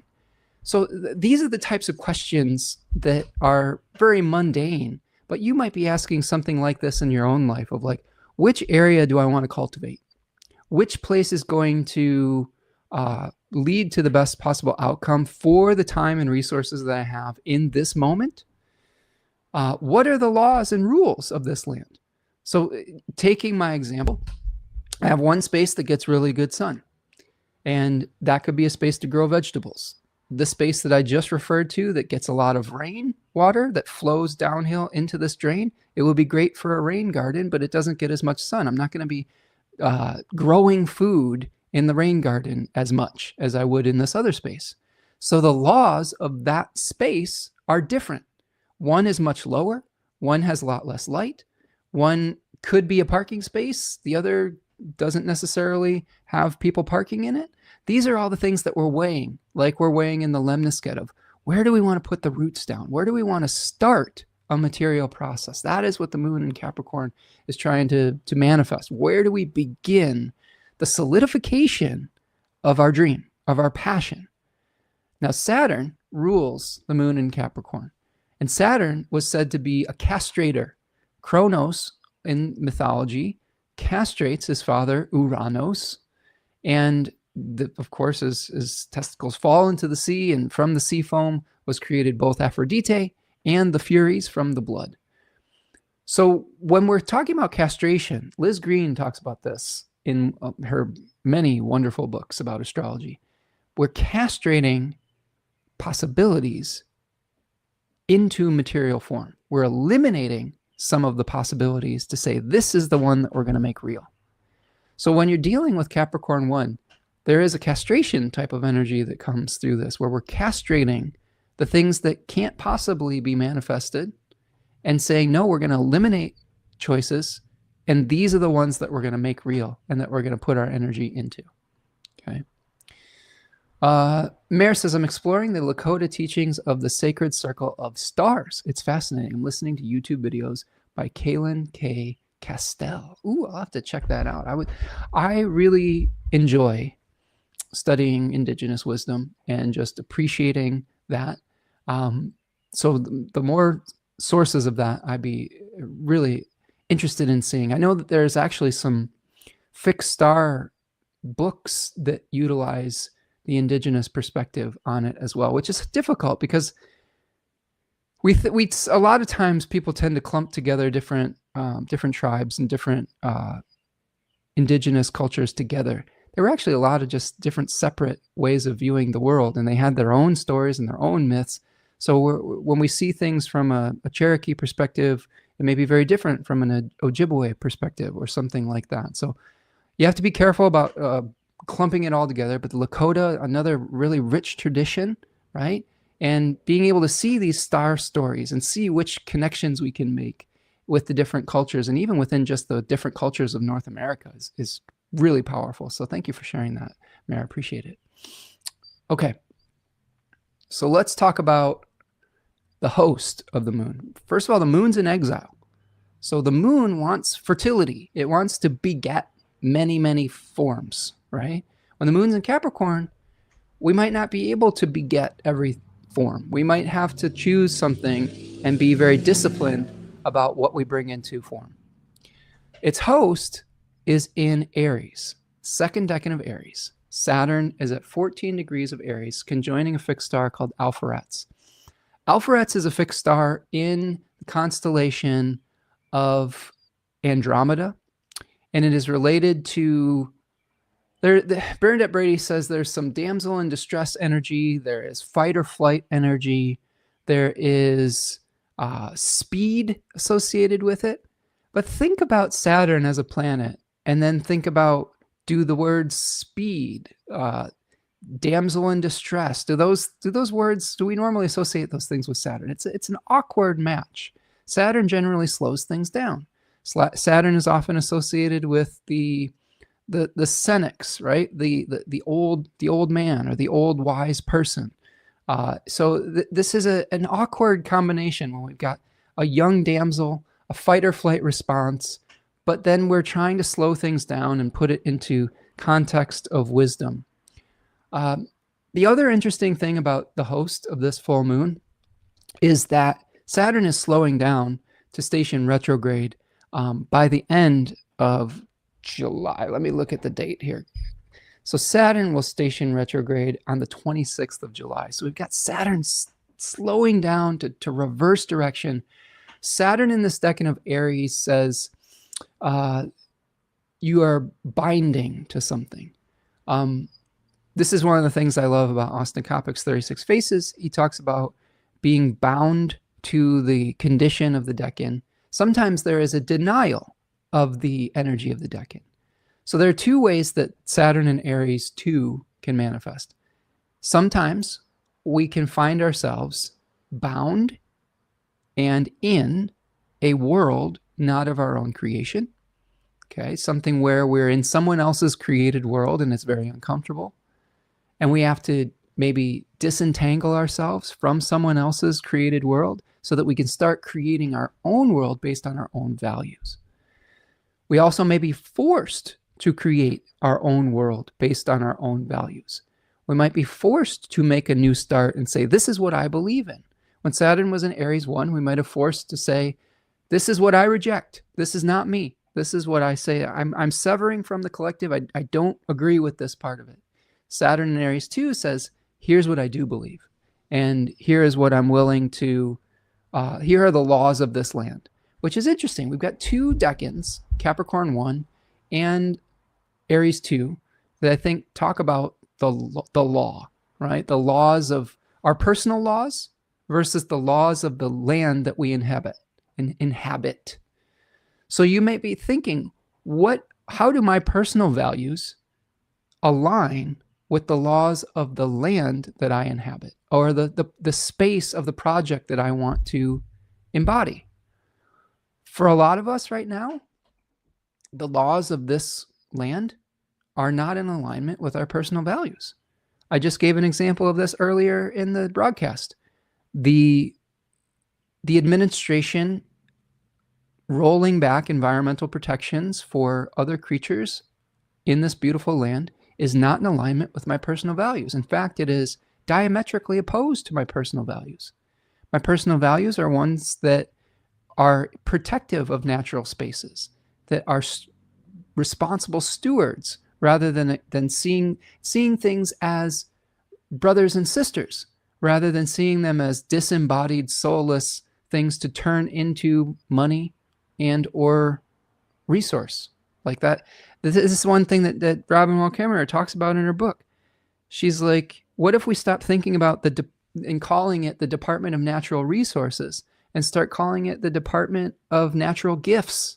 If we look at everything in nature as a gift rather than just a soulless resource, if we just think of it as an ensouled, cosmos, we would treat it very differently.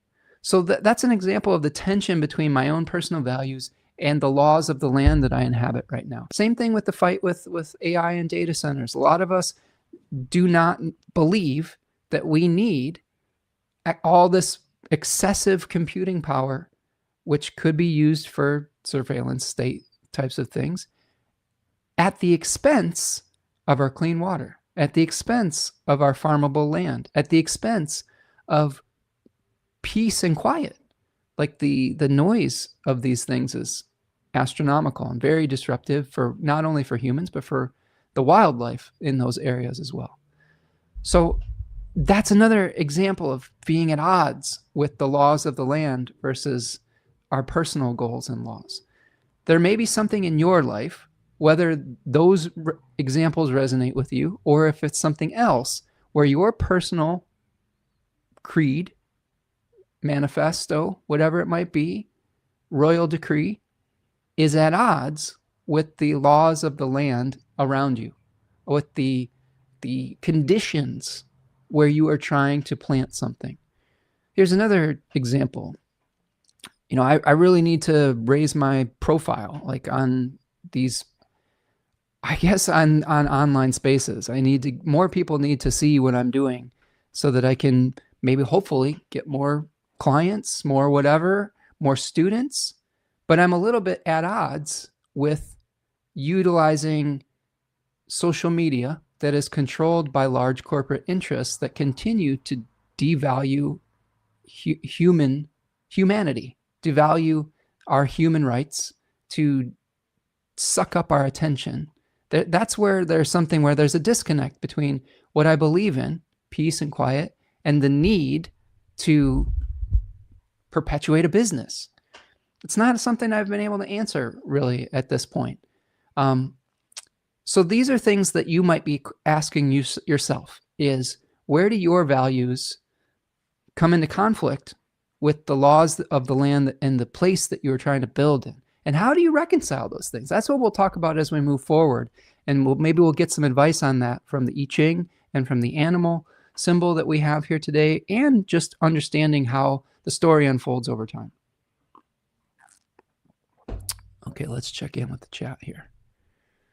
Check in with the chat, and then we'll see how the astrology is going to unfold in the weeks ahead. Ani says, if we can have a Department of War, we can have a Department of Gifts. From your words, from your mouth to the words of whoever is in charge, please. Yes, exactly. That's a profound statement. And I am wholeheartedly in support of that. that is one of the most powerful stories in Braiding Sweetgrass, is seeing this earth and our mother Earth, as a generous giver, but also trying to understand that we need to evolve our relationship to our mother. This is something Charles Eisenstein talks about in Sacred Economics too, that I need to finish the last third of. Thinking about the earth as lover rather than just mother, rather than just taking like we take from our parents who don't really ask for anything in return. How do we think of the earth as someone that who we want to care for, right? That who gives to us, but we also give to them. How do we become a giver to the earth rather than a taker? That's huge. That's so huge, and it's something that people are not talking about enough in the centralized way of thinking at all. They're not thinking about that at all. They're thinking about, what can I get from the earth? What can I exploit? What can I extract? And when we think about what we can give back to it, it's a whole different perspective. And I think it's really important as the nodes move into Aquarius and Leo, is instead of saying, what can I receive from all of the things that I'm doing, is what do I have to give? And if we go back to indigenous wisdom, the most abundant person was the person who had the most to give, right? Who was the most generous was the most wealthy, not necessarily the one that had hoarded the most, you know? And I think that when we start thinking in those terms, we start restoring balance, for sure.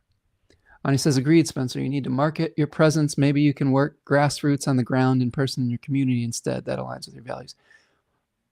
Something I've been thinking about, Ani, and something I used to do a lot more pre-COVID. I think that the COVID situation really was challenging and was something that isolated a lot of us and took away a lot of those opportunities. And maybe we have enough distance from it at this point to start re-engaging in that way. I think there's just some healing that needs to take place mentally and emotionally. I think I'm getting to that point, but it took a little while. There was a lot of trauma that came through that. There was a lot of really difficult emotions and feelings. I lost my mom during that period of time, and that really had a huge effect on my perspective. And I know a lot of people lost people. My partner lost.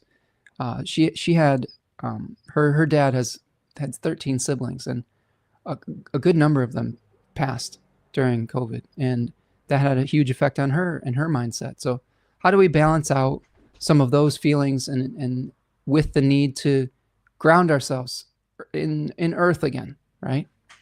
I don't have all the great answers for it, but I think those questions should start to be asked.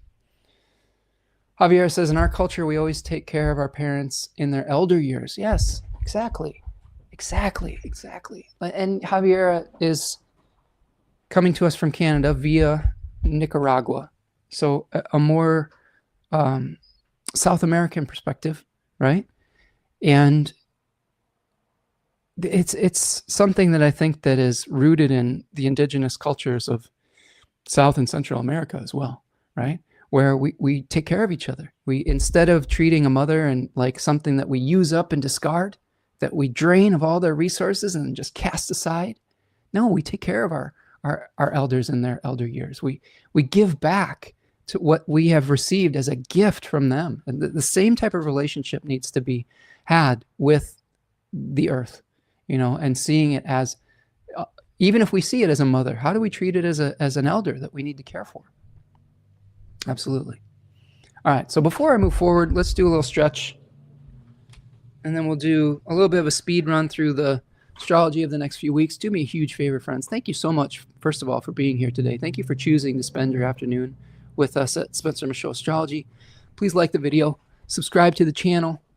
Remember, the world is a better place with you in it. I love this shirt. I found this at a thrift store. I'm not sure what it's from. It's from like a Boys and Girls Club or something. I don't know, something like that. But it's a good message to put out into the world. Like the video, subscribe, take a stretch break. If you do want to contribute to the channel, you can buy a super chat or go to buymeacoffee.com. Sign up for a reading. Sign up for the newsletter, please. Subscribe on wherever you get your podcast. Apple Podcasts, Spotify, I guess, YouTube. Each one of those is problematic in its own way, but those are the channels that we have to work with right now. So we're doing our best. Go over to Third Coast Mojo too and support Tanya.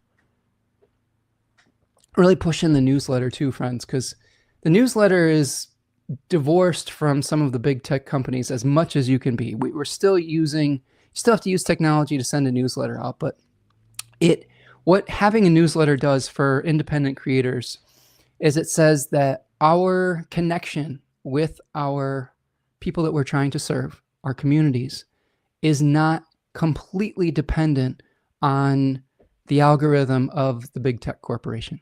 When you subscribe to an independent creator's newsletter, you're saying, I want to have a more personal relationship that is independent of that exploitative big company.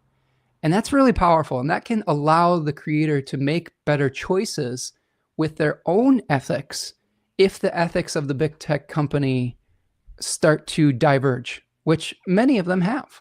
Like there are things that, there are days when I'm like, I don't want to be on Meta or Instagram anymore. I don't believe in Mark Zuckerberg. I don't believe in his vision of the future. And sometimes I get irritated being a content creator for his business. And when you do the newsletter, you're hopefully divesting from some of that. Now, there are compromises that have to be made, and I understand that. So we're trying to figure out what is reality and what is idealism. I think as a I've been someone who's suffered for his idealism in my life quite a bit. Sometimes when the ideals don't match the reality, I just fall on the sword. So sign up for the newsletter, please. I think that's the long-winded way of saying that. Follow me on spencermichaud.com. Do follow me on social media, because I feel like if we are going to be participating in those streams, how do we put some good stuff into the world? Yesterday, I shared some of our trip from the botanical gardens, and maybe just to inspire people to appreciate the beauty that I saw through my eyes. And how do we utilize our platforms for that? That's why I talk about native pollinators on this channel. It's something I'm really passionate about.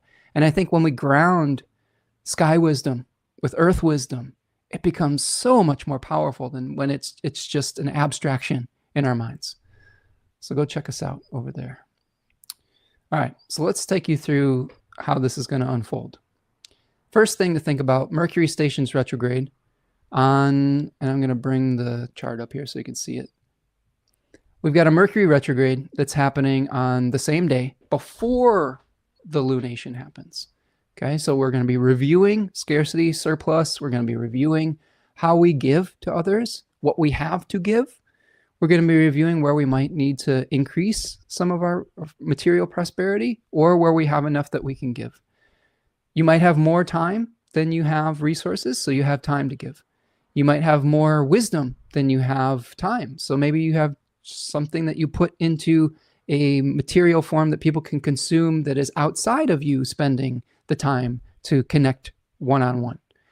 There are all sorts of different ways to think about it. I kind of believe in the connecting time type of thing, but not everybody is time wealthy. So how do you become more efficient with that? Those are questions that you can ask when Mercury is stationing retrograde. Mercury is going to move under the beams on the 2nd of July, and then it is going to cazimi on the 12th at 16 degrees of Cancer, and then station direct on the 23rd. So that's our mercurial synodic cycle that we're going to be dealing with. The next day, things start changing significantly. All right. So we have the day after this, like this is the 30th. Okay. We have Mars at the bending of the nodes. All right. And we have Jupiter moving into Leo. So here's Jupiter here, moving into Leo. Mars is in Gemini. The other thing to think about with Mars in Gemini is that I think, unless I'm missing something, I think it'll end the malefic enclosure of Mercury and of Venus. We've had both of those planets being enclosed by the malefic planets for quite some time. for a few weeks. The Venus has only been a few days. Venus is from the 25th to the 28th, but the Mercury one has been going on for a little bit of a longer period of time. So maybe that will be the movement that we need, where if we felt stuck in the last week or two, that could be the movement that we see, where the options start to open up. Okay. Now with Jupiter moving into Leo, we'll talk about that in a second, but let's talk about what's on the screen here. Mars at the bending of the nodes. Important for shifting away from increase and moving towards decrease. This is the peak of increase. This is Mars at the south bending, I believe. South bending. I could be mistaken. I always forget which is the north and which is the south. But what we're doing is we're seeing Mars at the peak of its square with the increase north node and starting to move towards the south node, K2. It's sort of like a full moon of increase. So you may, it's really important because I think that when it's conjoining Uranus in Gemini, that's just like so many ideas coming to us, right? It's an explosion of ideas where we have to start to become like the leaf cutters, bees that we were talking about, where we have to start taking things back to the hive, eliminating some of the distractions and doing something useful with the materials that we have. And we're going to start moving towards integration, moving towards releasing attachment to form, which is a South Node Virgo type of energy. Maybe also releasing, I think that this is a place of release with Mars squaring the nodes, Mars in Gemini. It's saying if you want to make something with your ideas, you can't pursue every single one of them. You got to eliminate the things that are pulling you away from completion. Mercury is a destabilizing influence, whereas Jupiter brings things together in order. That's a kind of a secret signification of Jupiter. It's not just expansion, it's ordering. It's bringing all the pieces together to achieve the goal. Think about the Sagittarius archer, right? Trying to like aim for the target, bringing all the elements together, the strength of the archer, the resistance of the bow, the speed of the arrow, all to get to the target. Same thing with Pisces, honestly. Pisces has this kind of Odyssean, like, because that movie's coming out pretty soon, right? Odysseus, I'm curious about it, with Matt Damon. Matt Damon, I always think about that. What is that? Team America from, sorry, this is just a funny memory. From the South Park guys, right? And Matt Damon's there, and I think Kim Jong-il is interacting with Matt Damon, and he goes, Matt Damon. This is a big thing. Sorry, I digress. Back to the serious things of Mars at the north bending of the nodes. We are trying to eliminate some of the distractions so that we can bring things into manifestation, hopefully. Okay. So be able to enclose spiritual intentions into a physical form, which is one of the Virgo intentions. So you could also be having a breakthrough with the Scorpio and the Aries area of your chart, because that is the host. Mars is the host. There could be a turning point, and those two topics in your life are always going to be connected via the host Mars. Yeah, exactly. Ani says, America, fuck yeah. Yeah, that's the greatest song from that. Team America. That was a funny, those guys, they have their problematic things, but they have enormous stones. I guess that will be the most PC way I could say it. They are not afraid to speak truth to power and to make fun of people when it is warranted. And it takes a lot of courage, and they have it. And so their comedy oftentimes is very, very, I guess courageous is the word I will say. Sometimes it's not always kind, I guess. There is some cruelty involved in it. But there is also, yeah, everybody has two sides, and they are really interesting in the way that they have pursued their careers. Okay. Jupiter and Leo, let's talk about that. So here we have Jupiter here. And this is where we start to see the opposition between Jupiter and Pluto, right? We have this kind of basket formation that people have been talking about with Pluto, Uranus, and Neptune all hanging out in this kind of sextile. And then Jupiter starts to activate that, right? Jupiter is moving into a trine with Neptune and a sextile with Uranus and an opposition with Pluto. And Jupiter and Pluto, or Jupiter opposition to Pluto with the first decan of Leo, we may feel the white hot spotlight, I guess you could say. That decan is called the spotlight in Austin Coverick's 36 Faces, and it is helping us to understand how to utilize our will and how to utilize visibility. The opposition with Pluto could make that visibility feel a little bit uncomfortable. The sextile with Uranus could be an unexpected attention that comes our way. And the trine with Neptune, it might be not what it seems to be at first. So if there is an increase in your visibility or there's some unexpected attention that comes your way, be careful about how you wield your platform. Think about whether the assertion of your own will is in service of the collective. This is something I've had to think about a lot with a North Node in Leo, South Node in Aquarius, and a Leo rising. How am I utilizing my ability to wield my spotlight, to wield attention in service of my community, in service of the collective? Have I succeeded at that in the past? Sometimes not. Sometimes I have fallen back on some self-centered tendencies. But for the most part, it's something I think about a lot. And how do we start to consider the ability to utilize our will, our creativity, our uniqueness in service of some kind of collective value, right? And I think that's going to be important with Jupiter moving through Leo.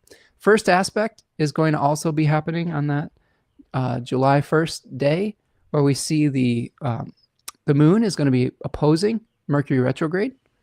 So Mercury is going to be retrograding in Cancer 3. The moon is going to be moving through Capricorn 3. I think that there is a tension in our ability to take on the mantle of responsibility. I think that the moon in the last decan of Capricorn says, how are you going to take on the weight of Saturn? How are you going to take on the weight of being able to respond to that which comes to you? And there could be a lot of questions about what is your responsibility and what isn't.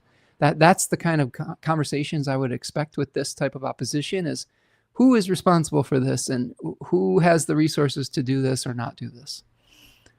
Sun will move into Cancer 2 on the 1st as well.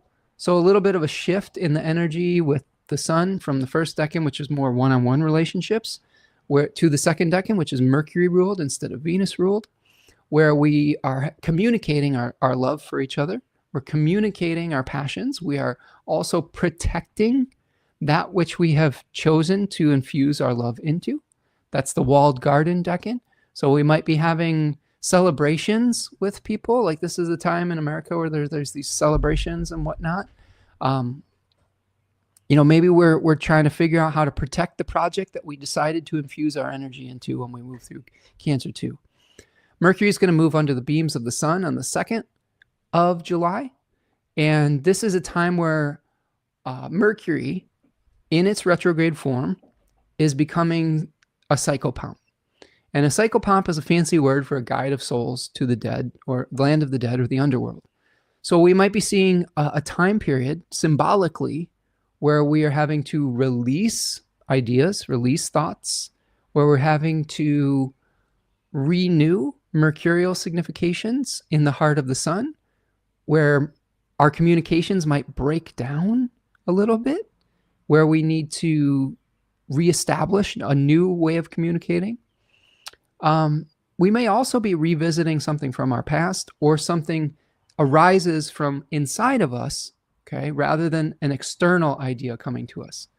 So to me, the Mercury retrograde cycle, when it goes under the beams of the sun, is revisiting our past, revisiting our own ideas to see if they will stand on their own 2 feet in the new cycle ahead. When you have a direct Mercury cazimi going under Mercury going under the beams, I think that oftentimes that cazimi is receiving external inspiration, an external idea. This is one where you're examining your own intuition, examining your past, thinking about where you've been and what comes through that, in my opinion. We have our Mars-Uranus conjunction on July 4th. We've talked a lot about that with the astrology of July. We did a kind of a deep dive on Mars-Uranus, so I don't want to spend too much time on it today, but really the gist of that is unexpected communications, potentially unexpected words being wielded violently. Mars likes to utilize the materials of the sign it's moving through. In this case, Gemini is ideas, words, distractions, unexpected distractions coming up. That decan of Gemini is related to feeling paralyzed. Okay, here's Gemini 1, the Eight of Swords. Paralysis by analysis. Maybe having so many ideas coming that we don't know which ones to pursue. Remember, we might have to try to pare things down with Mars and Gemini. I would say just be very careful about how you are communicating during this period of time and what communications you are taking in. Be careful about popping off in a way that could damage your relationships. Be careful about being on the receiving end of communications that could undermine your confidence, your nervous system, your peace of mind, your mental health. All of those things are something that could come about in this period of time. Be very, I will reiterate this warning because it's July 4th, and I've witnessed a lot of stupidity in the area that I live in around July 4th. I'm not a huge fan of civilian fireworks. I like a good city-sponsored fireworks show that is well-regulated, that is done professionally. I'm not a fan of my neighbors shooting off fireworks at all times of the day, holding giant bottle rockets in their hands and blowing their fingers off. This is the type of aspect that could make doing that type of thing very, very dangerous. Unexpected violence related to the limbs, right? Gemini rules the hands, the shoulders, the arms. If you are doing your own personal fireworks display in America or wherever you may be, just please exercise some caution because there may be hubris involved with it, with Uranus. Uranus is a planet that is trying to be godlike. You could be trying to make the most amazing fireworks display ever, and you could blow your hand off in the process.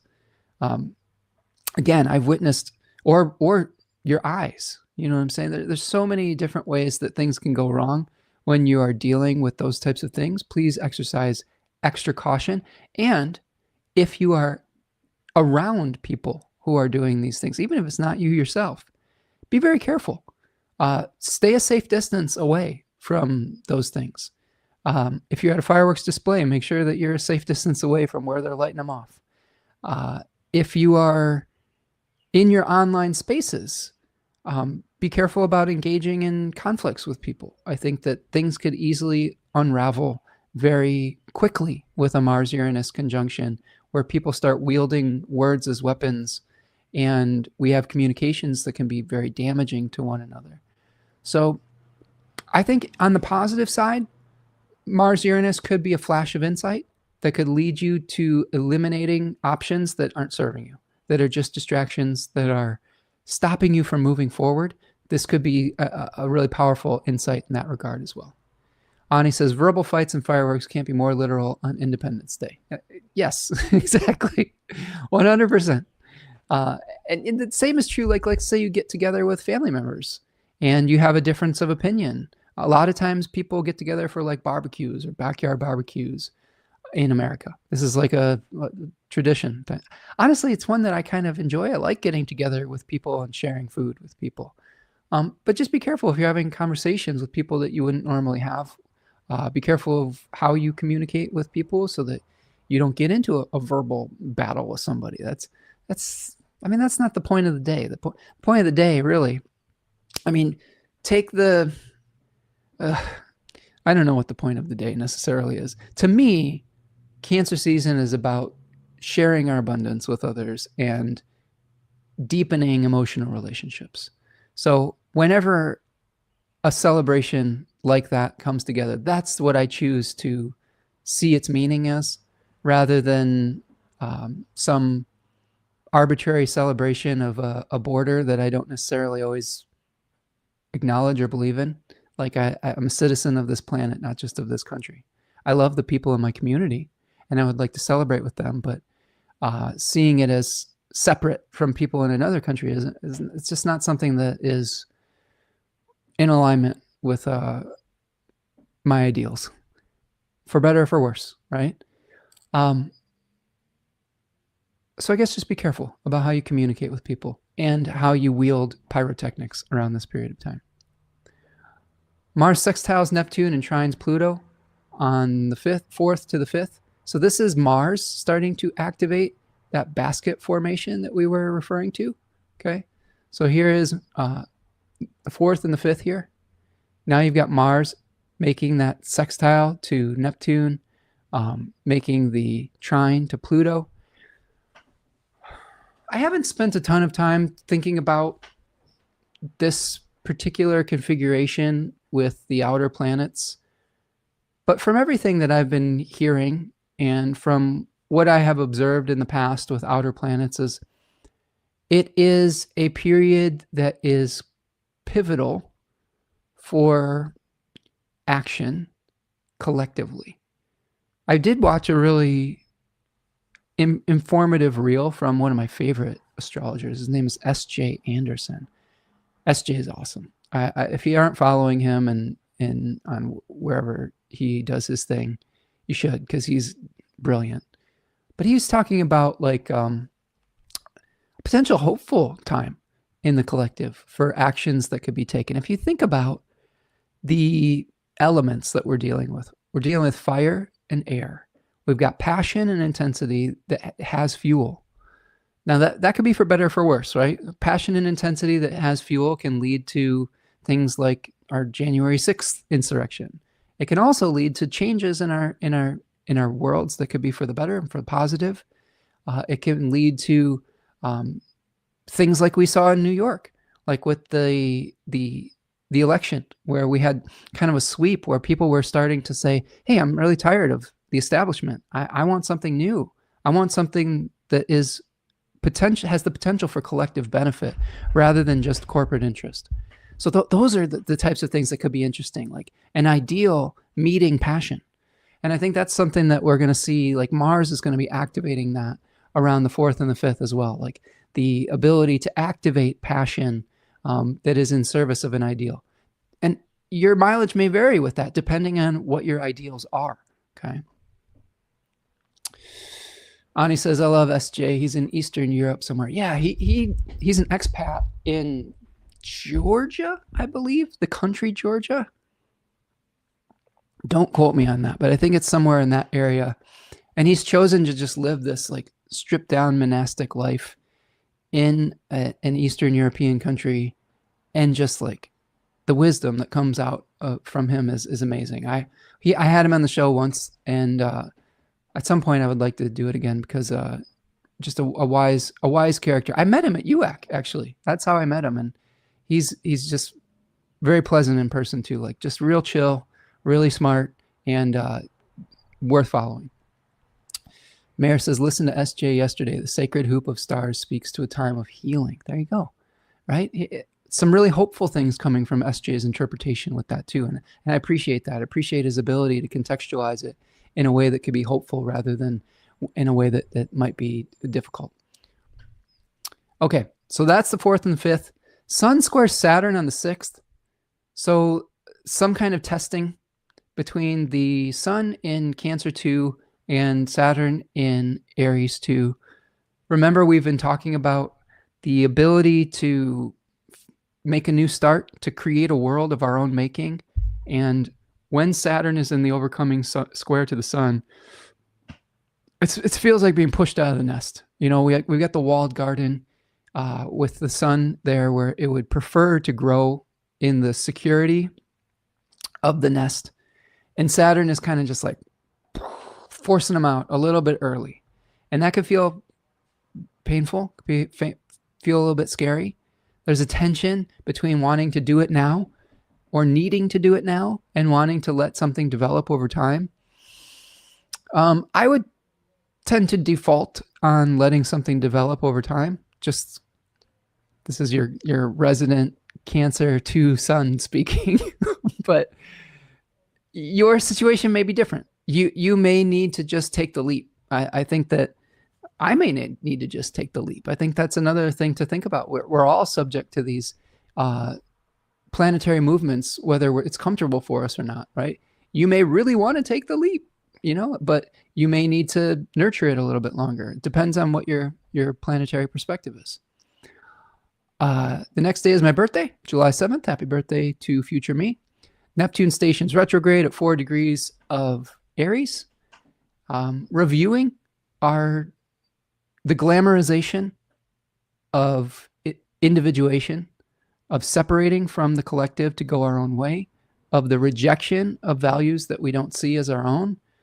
Also, a review of the glamorization of dominion or colonization impulses. One thing we talked about quite a bit when we were talking about Neptune and Aries previously, when that was about to ingress, is I saw that there would be an increase in the glamorization of violence and the glamorization of trying to annex countries and space and territory. And there could be a backtracking of that. There could be like hey, what are we're reviewing whether we should be doing that. Of course we shouldn't be doing that, but the powers that be see it as a glamorized means to an end. I was also having a thought and conversation with my partner about Neptune and its relationship with anesthesia and with the drug of choice of a potential time period. And I wonder if there's research that's been done with the rise and fall of certain drugs during different Neptune periods.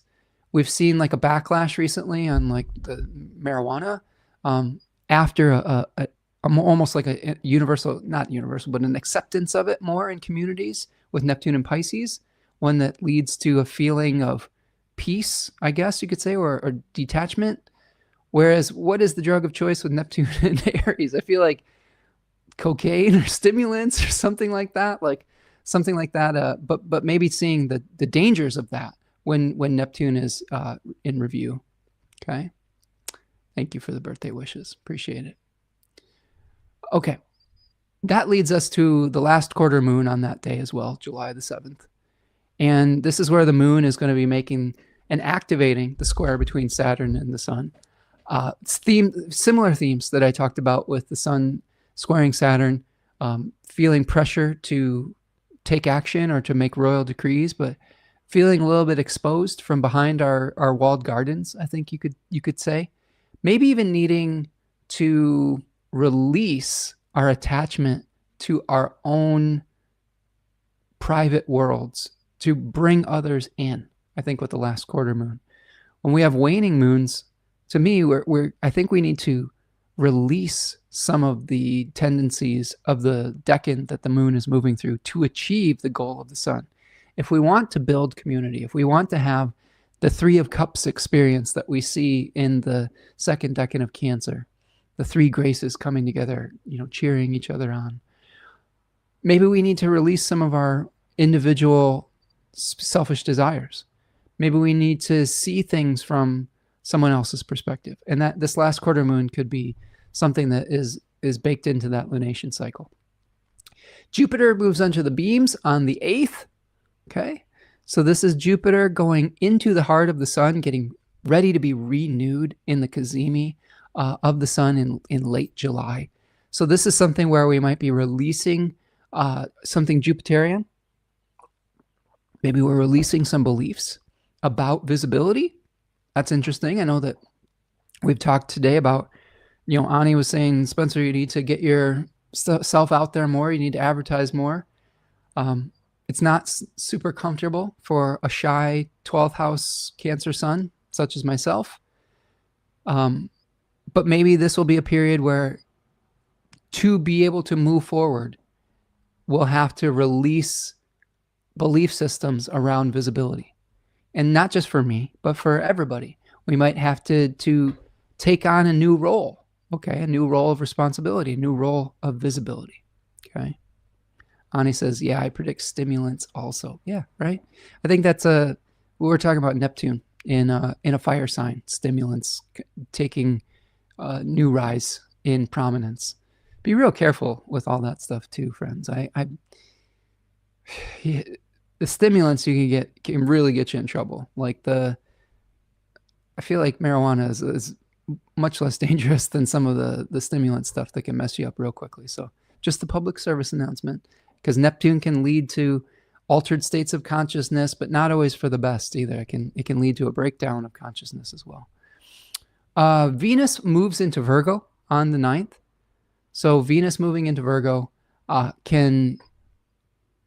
is a challenge for Venus's dignity.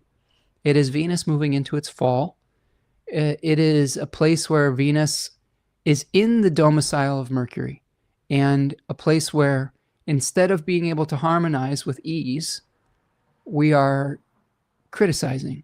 This is the desire to separate things out into categories, where Venus wants to harmonize and merge those things together. So it's an awkward fit, right? We may have an ability, an enhanced ability, though, with Venus and Virgo to pay attention to the details and to harmonize those things. We may, towards the second decan, have a unique decanic ability to bring an idea into form. So those are things to consider with Venus and Virgo. Venus will also transit through Virgo, conjoining the South Node. So it's going through Virgo. It's going to conjoin the South Node at 0 degrees of Virgo, which is conjoining the fixed star Regulus. So this is an interesting one where Venus is heading into a relationship with the South Node that is a place of decrease. So maybe we have to decrease our attachment to form, to details, to power.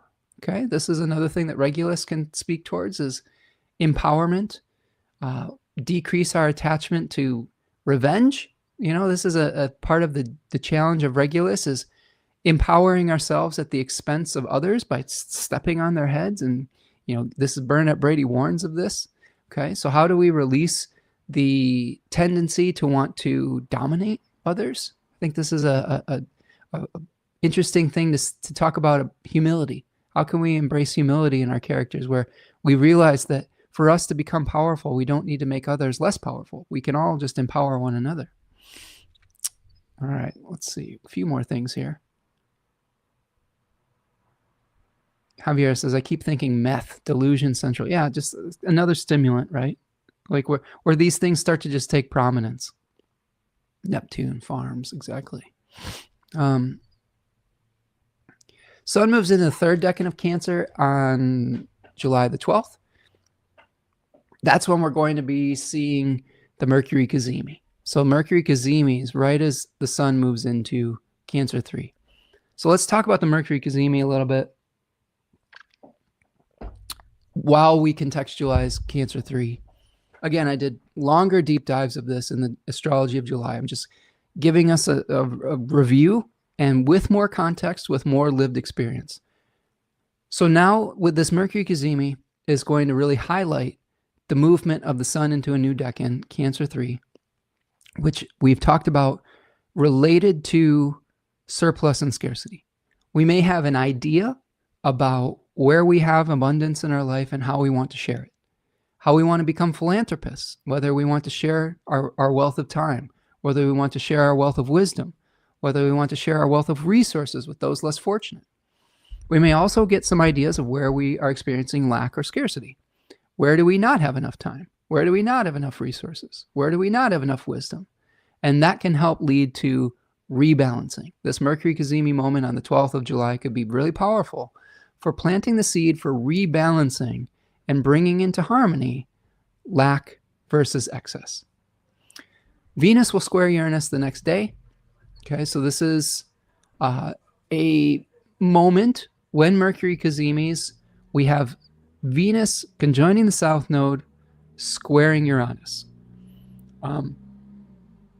Unconventional ideas for doing so. And remember that Mercury Cazimi is hosting both Venus and Uranus. So we may have to work outside the box to create that balance. We may have to reduce our attachment to doing things a certain way and maybe embrace unconventional ways of achieving the goal. This is something I've had a long conversation with like my daughter in the past, is how do we release our attachment to doing things a certain way? This is good conversations for just reminding myself of this too. As a Virgo stellium, how do we get in touch with the essence of something versus the form? If we're trying to achieve a certain goal, how do we get open-minded about how it is achieved rather than getting so fixated on the method that we don't achieve it at all? I think that's a really important question to ask with Venus squaring Uranus in mercurial signs being hosted by a Mercury cazimi when we're talking about scarcity versus surplus. That leads us to our last couple of things here, where we have a new moon in Cancer on the 14th. Okay, so once we go through the Mercury cazimi, once we embrace the unconventional ideas and resources, then we plant the seed for achieving something with the 21-degree Cancer new moon on the 14th of July. Okay, and we'll have a whole breakdown of that as we move forward. That's where the moon is going to be well-resourced, really well-resourced, by the way. I think that's going to be cool because at this full moon, we may be trying to make decisions because we might feel like we are not as well-resourced with the moon and its exile. Once we get to this new moon, after we go through the Mercury cazimi cycle, after we ask a lot of questions, eliminate some of the distractions, eliminate some of the things that are draining us mentally, emotionally, physically, we embrace unconditional ways of achieving our goals. That's when we feel like, okay, now it's time to press the go button around the 14th here and plant the seeds to becoming the fertile creators that we want to become. I think that's really powerful. I think that's going to be a pivotal moment in the month. And then we see that the final thing we have here is that period after that new moon, we have that basket formation perfecting a lot of its outer planet aspects. Uranus will sextile Neptune. Uranus will trine Pluto. All of these things are kind of coming together.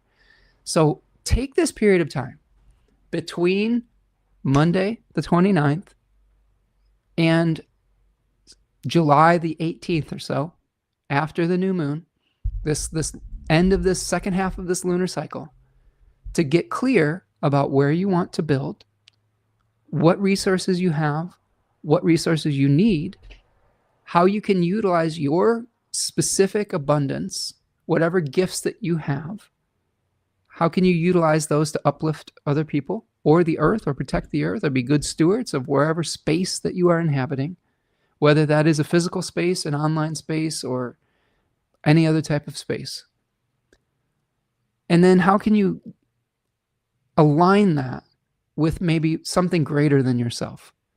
I was watching the NBA draft this week, and I love drafts. I love seeing, and I know that there's some problematic things about sports drafts, and I acknowledge that. But what I love about them is seeing young people achieving their dream that they've worked hard for their entire life. I love the potential that I see and projecting out potential. I love thinking about where is someone at and what could they become. And the team that I follow, the Milwaukee Bucks, after trading their franchise superstar that changed the fortunes of their entire franchise, basically kept the team in the small market of Milwaukee. You want teams to root for. The Wisconsin teams are really, first of all, the Packers are publicly owned. They don't even have an owner, so there's a really communal energy to it. Both the Bucks and the Brewers are small market franchises that are trying to navigate a really unfair economic system with haves and have-nots. That's why I love these teams and are continuing to support them, because I'm in favor of rooting for the underdog. And I see a franchise legend, a guy like Giannis, an immigrant that came from Greece via Nigeria. So his family's from Nigeria. He was born in Greece. He grew up selling watches on the streets of Greece and came over as a skinny 18-year-old kid and grew in Sagittarian style into this Greek god, the Greek freak. Zeus himself embodied. And seeing that, the rise and then some kind of the deterioration of that, and then being able to connect that with the hope of the next generation of players that came through draft picks that they received in this trade. There's something really beautiful about the cyclical nature of that. And one of the people that they drafted, his name's Braden Burries, and he's a Virgo. I always love the draft because I like looking up their charts. The Bucks drafted a version of Giannis, a new Sagittarius natement with Jupiter in Sagittarius. Jupiter ruled Sun in Sagittarius with Jupiter in Sagittarius. Braden Burries, Sun in Virgo with Mercury in Virgo. So I'm excited about both of their charts. But Braden Burries was talking about, they always interview these young gentlemen with their parents at the draft. And he was talking about, how do I become involved in something bigger than myself? And I felt like that was the South Node in Virgo speaking through him, with his Sun conjoining the South Node and saying, how can I become involved in something bigger than myself? You know, how can I utilize my skills in service of a team goal rather than just an individual goal?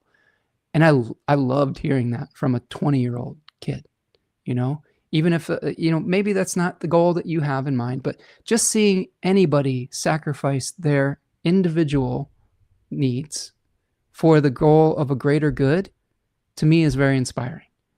And how do we move forward with that within this context of the Uranus-Neptune sextile, trine Pluto, etc.? How do we do something with our skills and with ourself and with the vehicle of our consciousness in service of something greater than ourselves? And I'll tell you what, it's going to feel real good.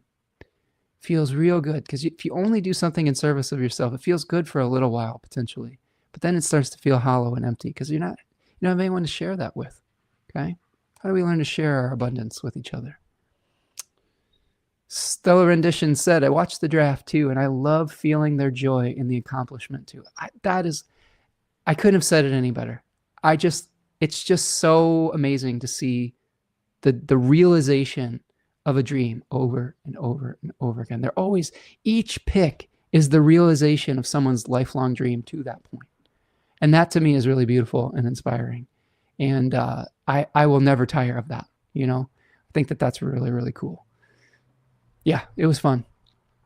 All right, friends, let's do an animal and an I-Ching, and we'll wrap for the day. Thanks so much for hanging out with me. Do me a huge favor before we do that. Like the video, subscribe to the channel. Please sign up for my newsletter. Please support my beautiful partner, Tanya Andrews at Third Coast Mojo.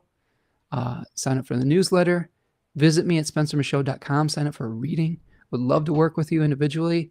One of the things that I love doing is breaking down a chart, not just in terms of me talking at you, but collaborating with you to be able to find practical solutions to cyclical issues that you're going through, and to make a plan for your life and say, how do we plan for the ups and downs? And sometimes part of the plan is knowing when to stop. It's not just knowing when to expand. Sometimes it's knowing when to release. And that's part of what I do in my work too, as a last quarter moon, is sometimes helping people to understand when they need to release something in their life. And then through that releasing, a new cycle of growth can come about, just like we saw with the transition from the Giannis era in Milwaukee to whatever the next era is to come. Okay, I have an animal. Let's do the I-Ching first. The I-Ching is number 11, peace, changing to hexagram number 7, the army. So hexagram 11, and I'm going to quote Jack Balkin, as I am apt to do on this channel, my favorite I-Ching author. Hexagram 11 translates to peace, harmony, smoothly flowing, prosperity, harmonious interactions, things going well, advancement. The judgment says peace, the petty depart, the great arrive, good fortune and success. One thing I will drive you towards, if you want to understand the rise and fall of how success and the deterioration of success happens, before I dive into this, just brought up something in my mind. Petty departing. The Bucks won a championship in 2021 because everyone was on the same page and was working together. They started to deteriorate when everyone had self-interest. And over a period of about five years or so, everything became corrupted. And it just completely, the bottom fell out of it. And with this trade, it seems like there's hope again and a unification of purpose. And I love seeing that. It's made me excited about being a basketball fan again after kind of checking out because I couldn't handle the dysfunction that was coming out of that. So there might be peace coming in something that you care about deeply. Maybe you don't care about basketball, but maybe there's something in your life that you care about deeply where the petty are departing and the something great is arriving. This hexagram represents a time of great prosperity and concord. Heaven and earth operate together happily and effortlessly.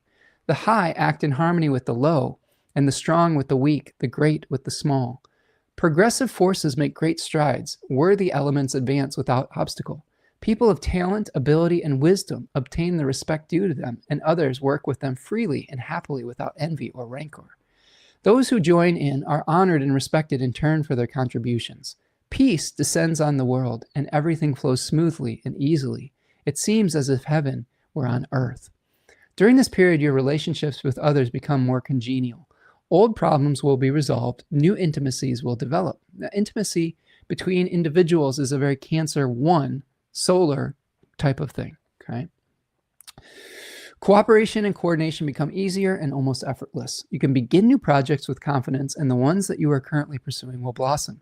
If you make an effort and devote yourself to achieving your goals now, you will flourish and prosper. Okay, so this is the energy of where we might be at now. And here's what it's changing with the changing lines. Okay, here's how things are moving. The first line says, when reeds of grass are pulled up, other roots of the same kind come with them. To set forth brings good fortune. The roots of the rush plant are intertwined, so that when one strand is pulled up, others come with it. This metaphor means that in times of peace and prosperity, an able person who goes out into the world to accomplish something naturally draws others along to the benefit of all. When prosperous and peaceful conditions are just beginning, it is particularly important for the people to cooperate with each other. Working together for the common good propels the good times forward and helps make them last. It is time to make a difference. Decide on a worthy goal and go out into the world to accomplish it. As the text says, to set forth brings good fortune. Your efforts will attract people with similar aims and values. If you work to benefit others in addition to yourself, you will meet with success. Okay, so aligning your goals with others that you agree with. Now, there's another changing line in the third place. It says, there is no plane without a slope. There is no going forth without a return. One who perseveres in times of hardship is without blame. Do not be worried about this truth. Enjoy the blessings you possess. The basic lesson of the Book of Changes. Remember, we called the first decan of Capricorn the Lord of Change. Here we have the Book of Changes.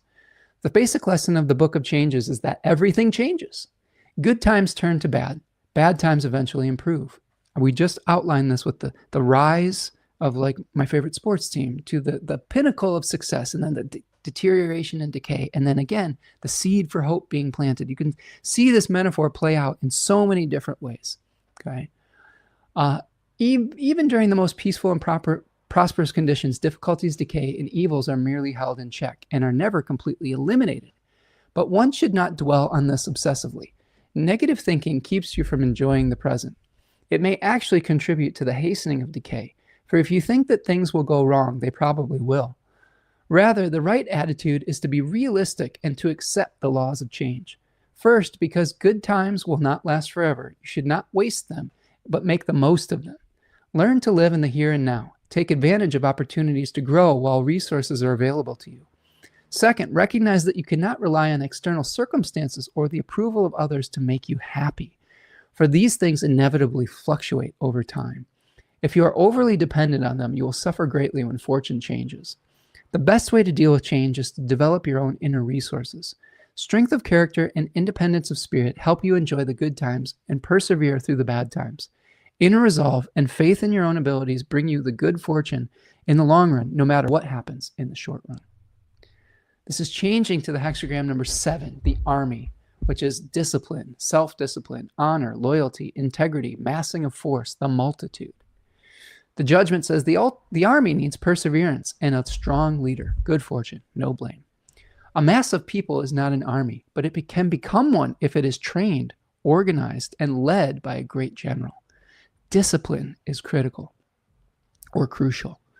It converts a disorganized mob into an effective fighting force, but discipline is not achieved through threats or violence. Rather, it requires leadership. Good generals know how to inspire their troops and create a sense of esprit de corps. I don't know if I pronounced that right. Forgive me if I didn't. They know how and when to exercise authority and punish disobedience, to encourage resourcefulness and reward ambition. They train their troops so thoroughly that discipline and obedience become second nature, and then organize and arrange them so that their force and effect is amplified and maximized. Great generals always show care and concern for the welfare of their soldiers. They understand the destructiveness of war and therefore risk the lives of their soldiers only when it is necessary to do so. They are bold when the situation requires it, but hold back when it is prudent. They use force sparingly and with precision. And because they are loyal and honorable to those who serve beneath them, their troops are willing to follow them into battle. Just as troops are loyal to good generals are loyal and trustworthy to their king and country. Hence, the rulers have complete confidence in their military leaders and give them the responsibility to conduct the war to its conclusion. The same consideration applies to all effective leadership. If we want to move away from the war metaphors, which a lot of the I-Ching is written in ancient China, and of course that they were working through the challenges of empire around that period of time. So the same considerations apply to all effective leadership. Any organization needs a strong leader who knows how to gain the trust of others and inspire them with a sense of vision and common purpose. You must be able to convey your sense of enthusiasm and commitment to others, and you must recognize the importance of planning, organization, and discipline. Exercise your authority fairly and consistently, and you will win the respect and obedience of others. Act loyally and honorably to others if you want them to act loyally and honorably to you. The army is also a metaphor for the conduct of your life. You are both the potential army and general who must train it and transform it from a disorganized mass of peasantry into a disciplined and motivated force. That statement is interesting to me, mostly as a statement of how the working class generally fights the wars of the elites. So it makes me, there is a little bit of vomit that comes up with that statement. Like the general, you are entrusted with great possibilities, but like the undifferentiated mass, your ambitions will amount to nothing if you do not establish priorities and organize the structure of your life.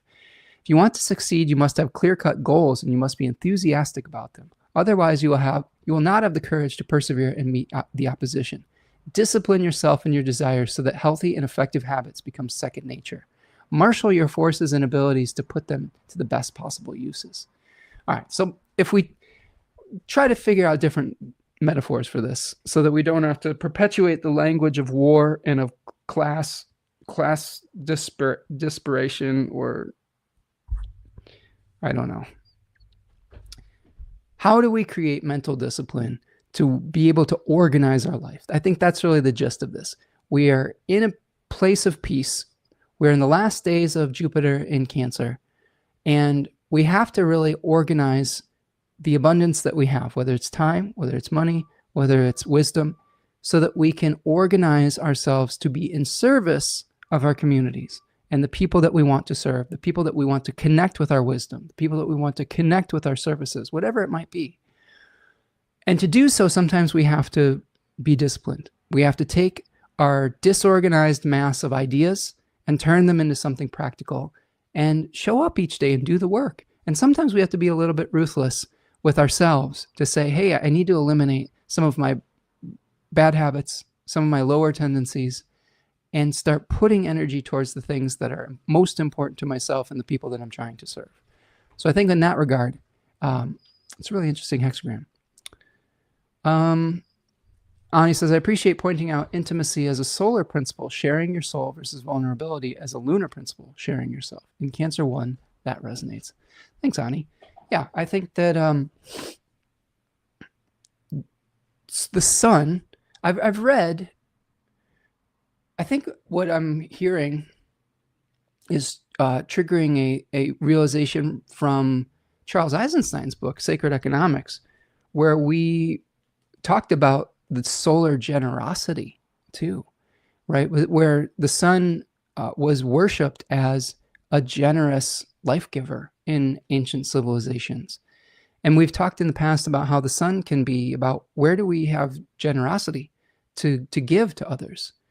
And when the sun's moving through the first decan of Cancer, we can generously create mutually beneficial relationships. We can generously create intimacy.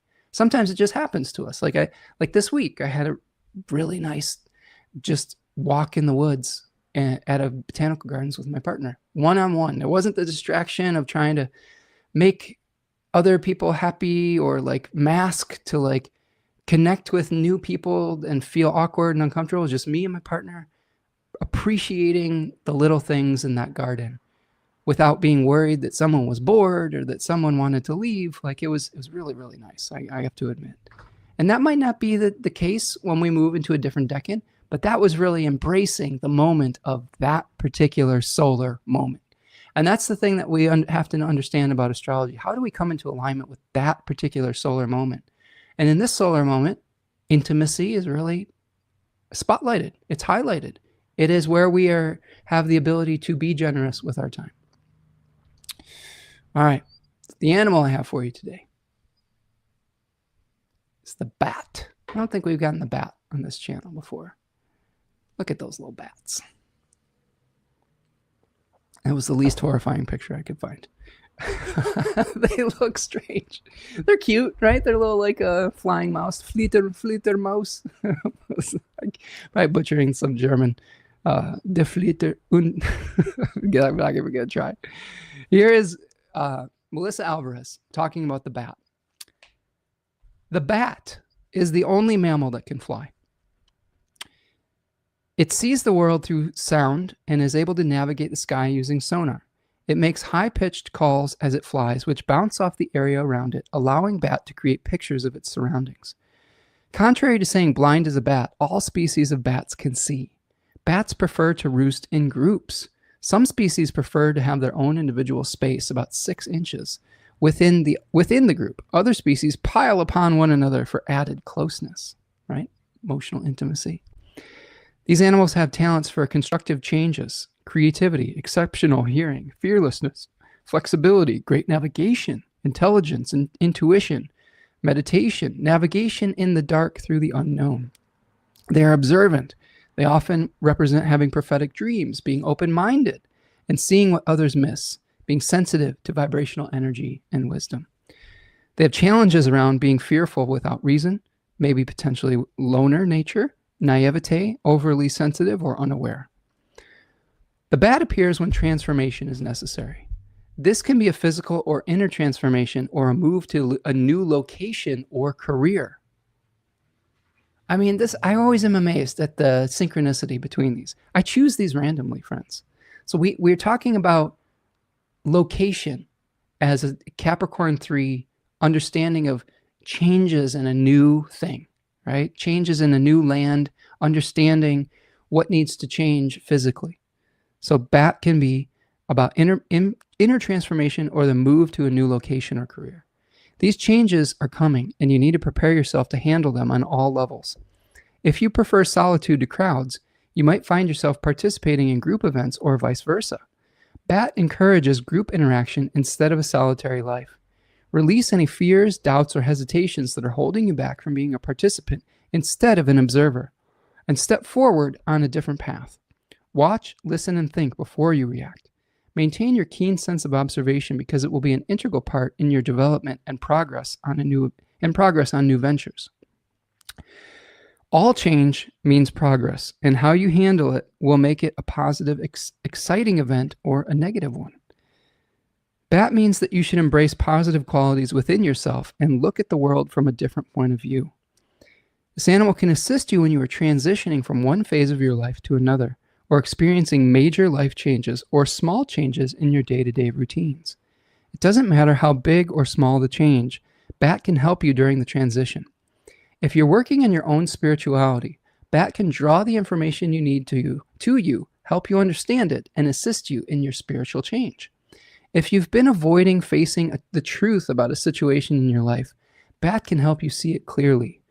Bat can make you more aware and help you look at situations from a different point of view. Bat is helpful when you're trying to discover past lives. Use your intuitive sonar detection skills to find out what is really happening around you. And connect to your power through to regenerate or reinvent yourself. This is really important for, I think, the Mercury retrograde and Cazimi coming as well.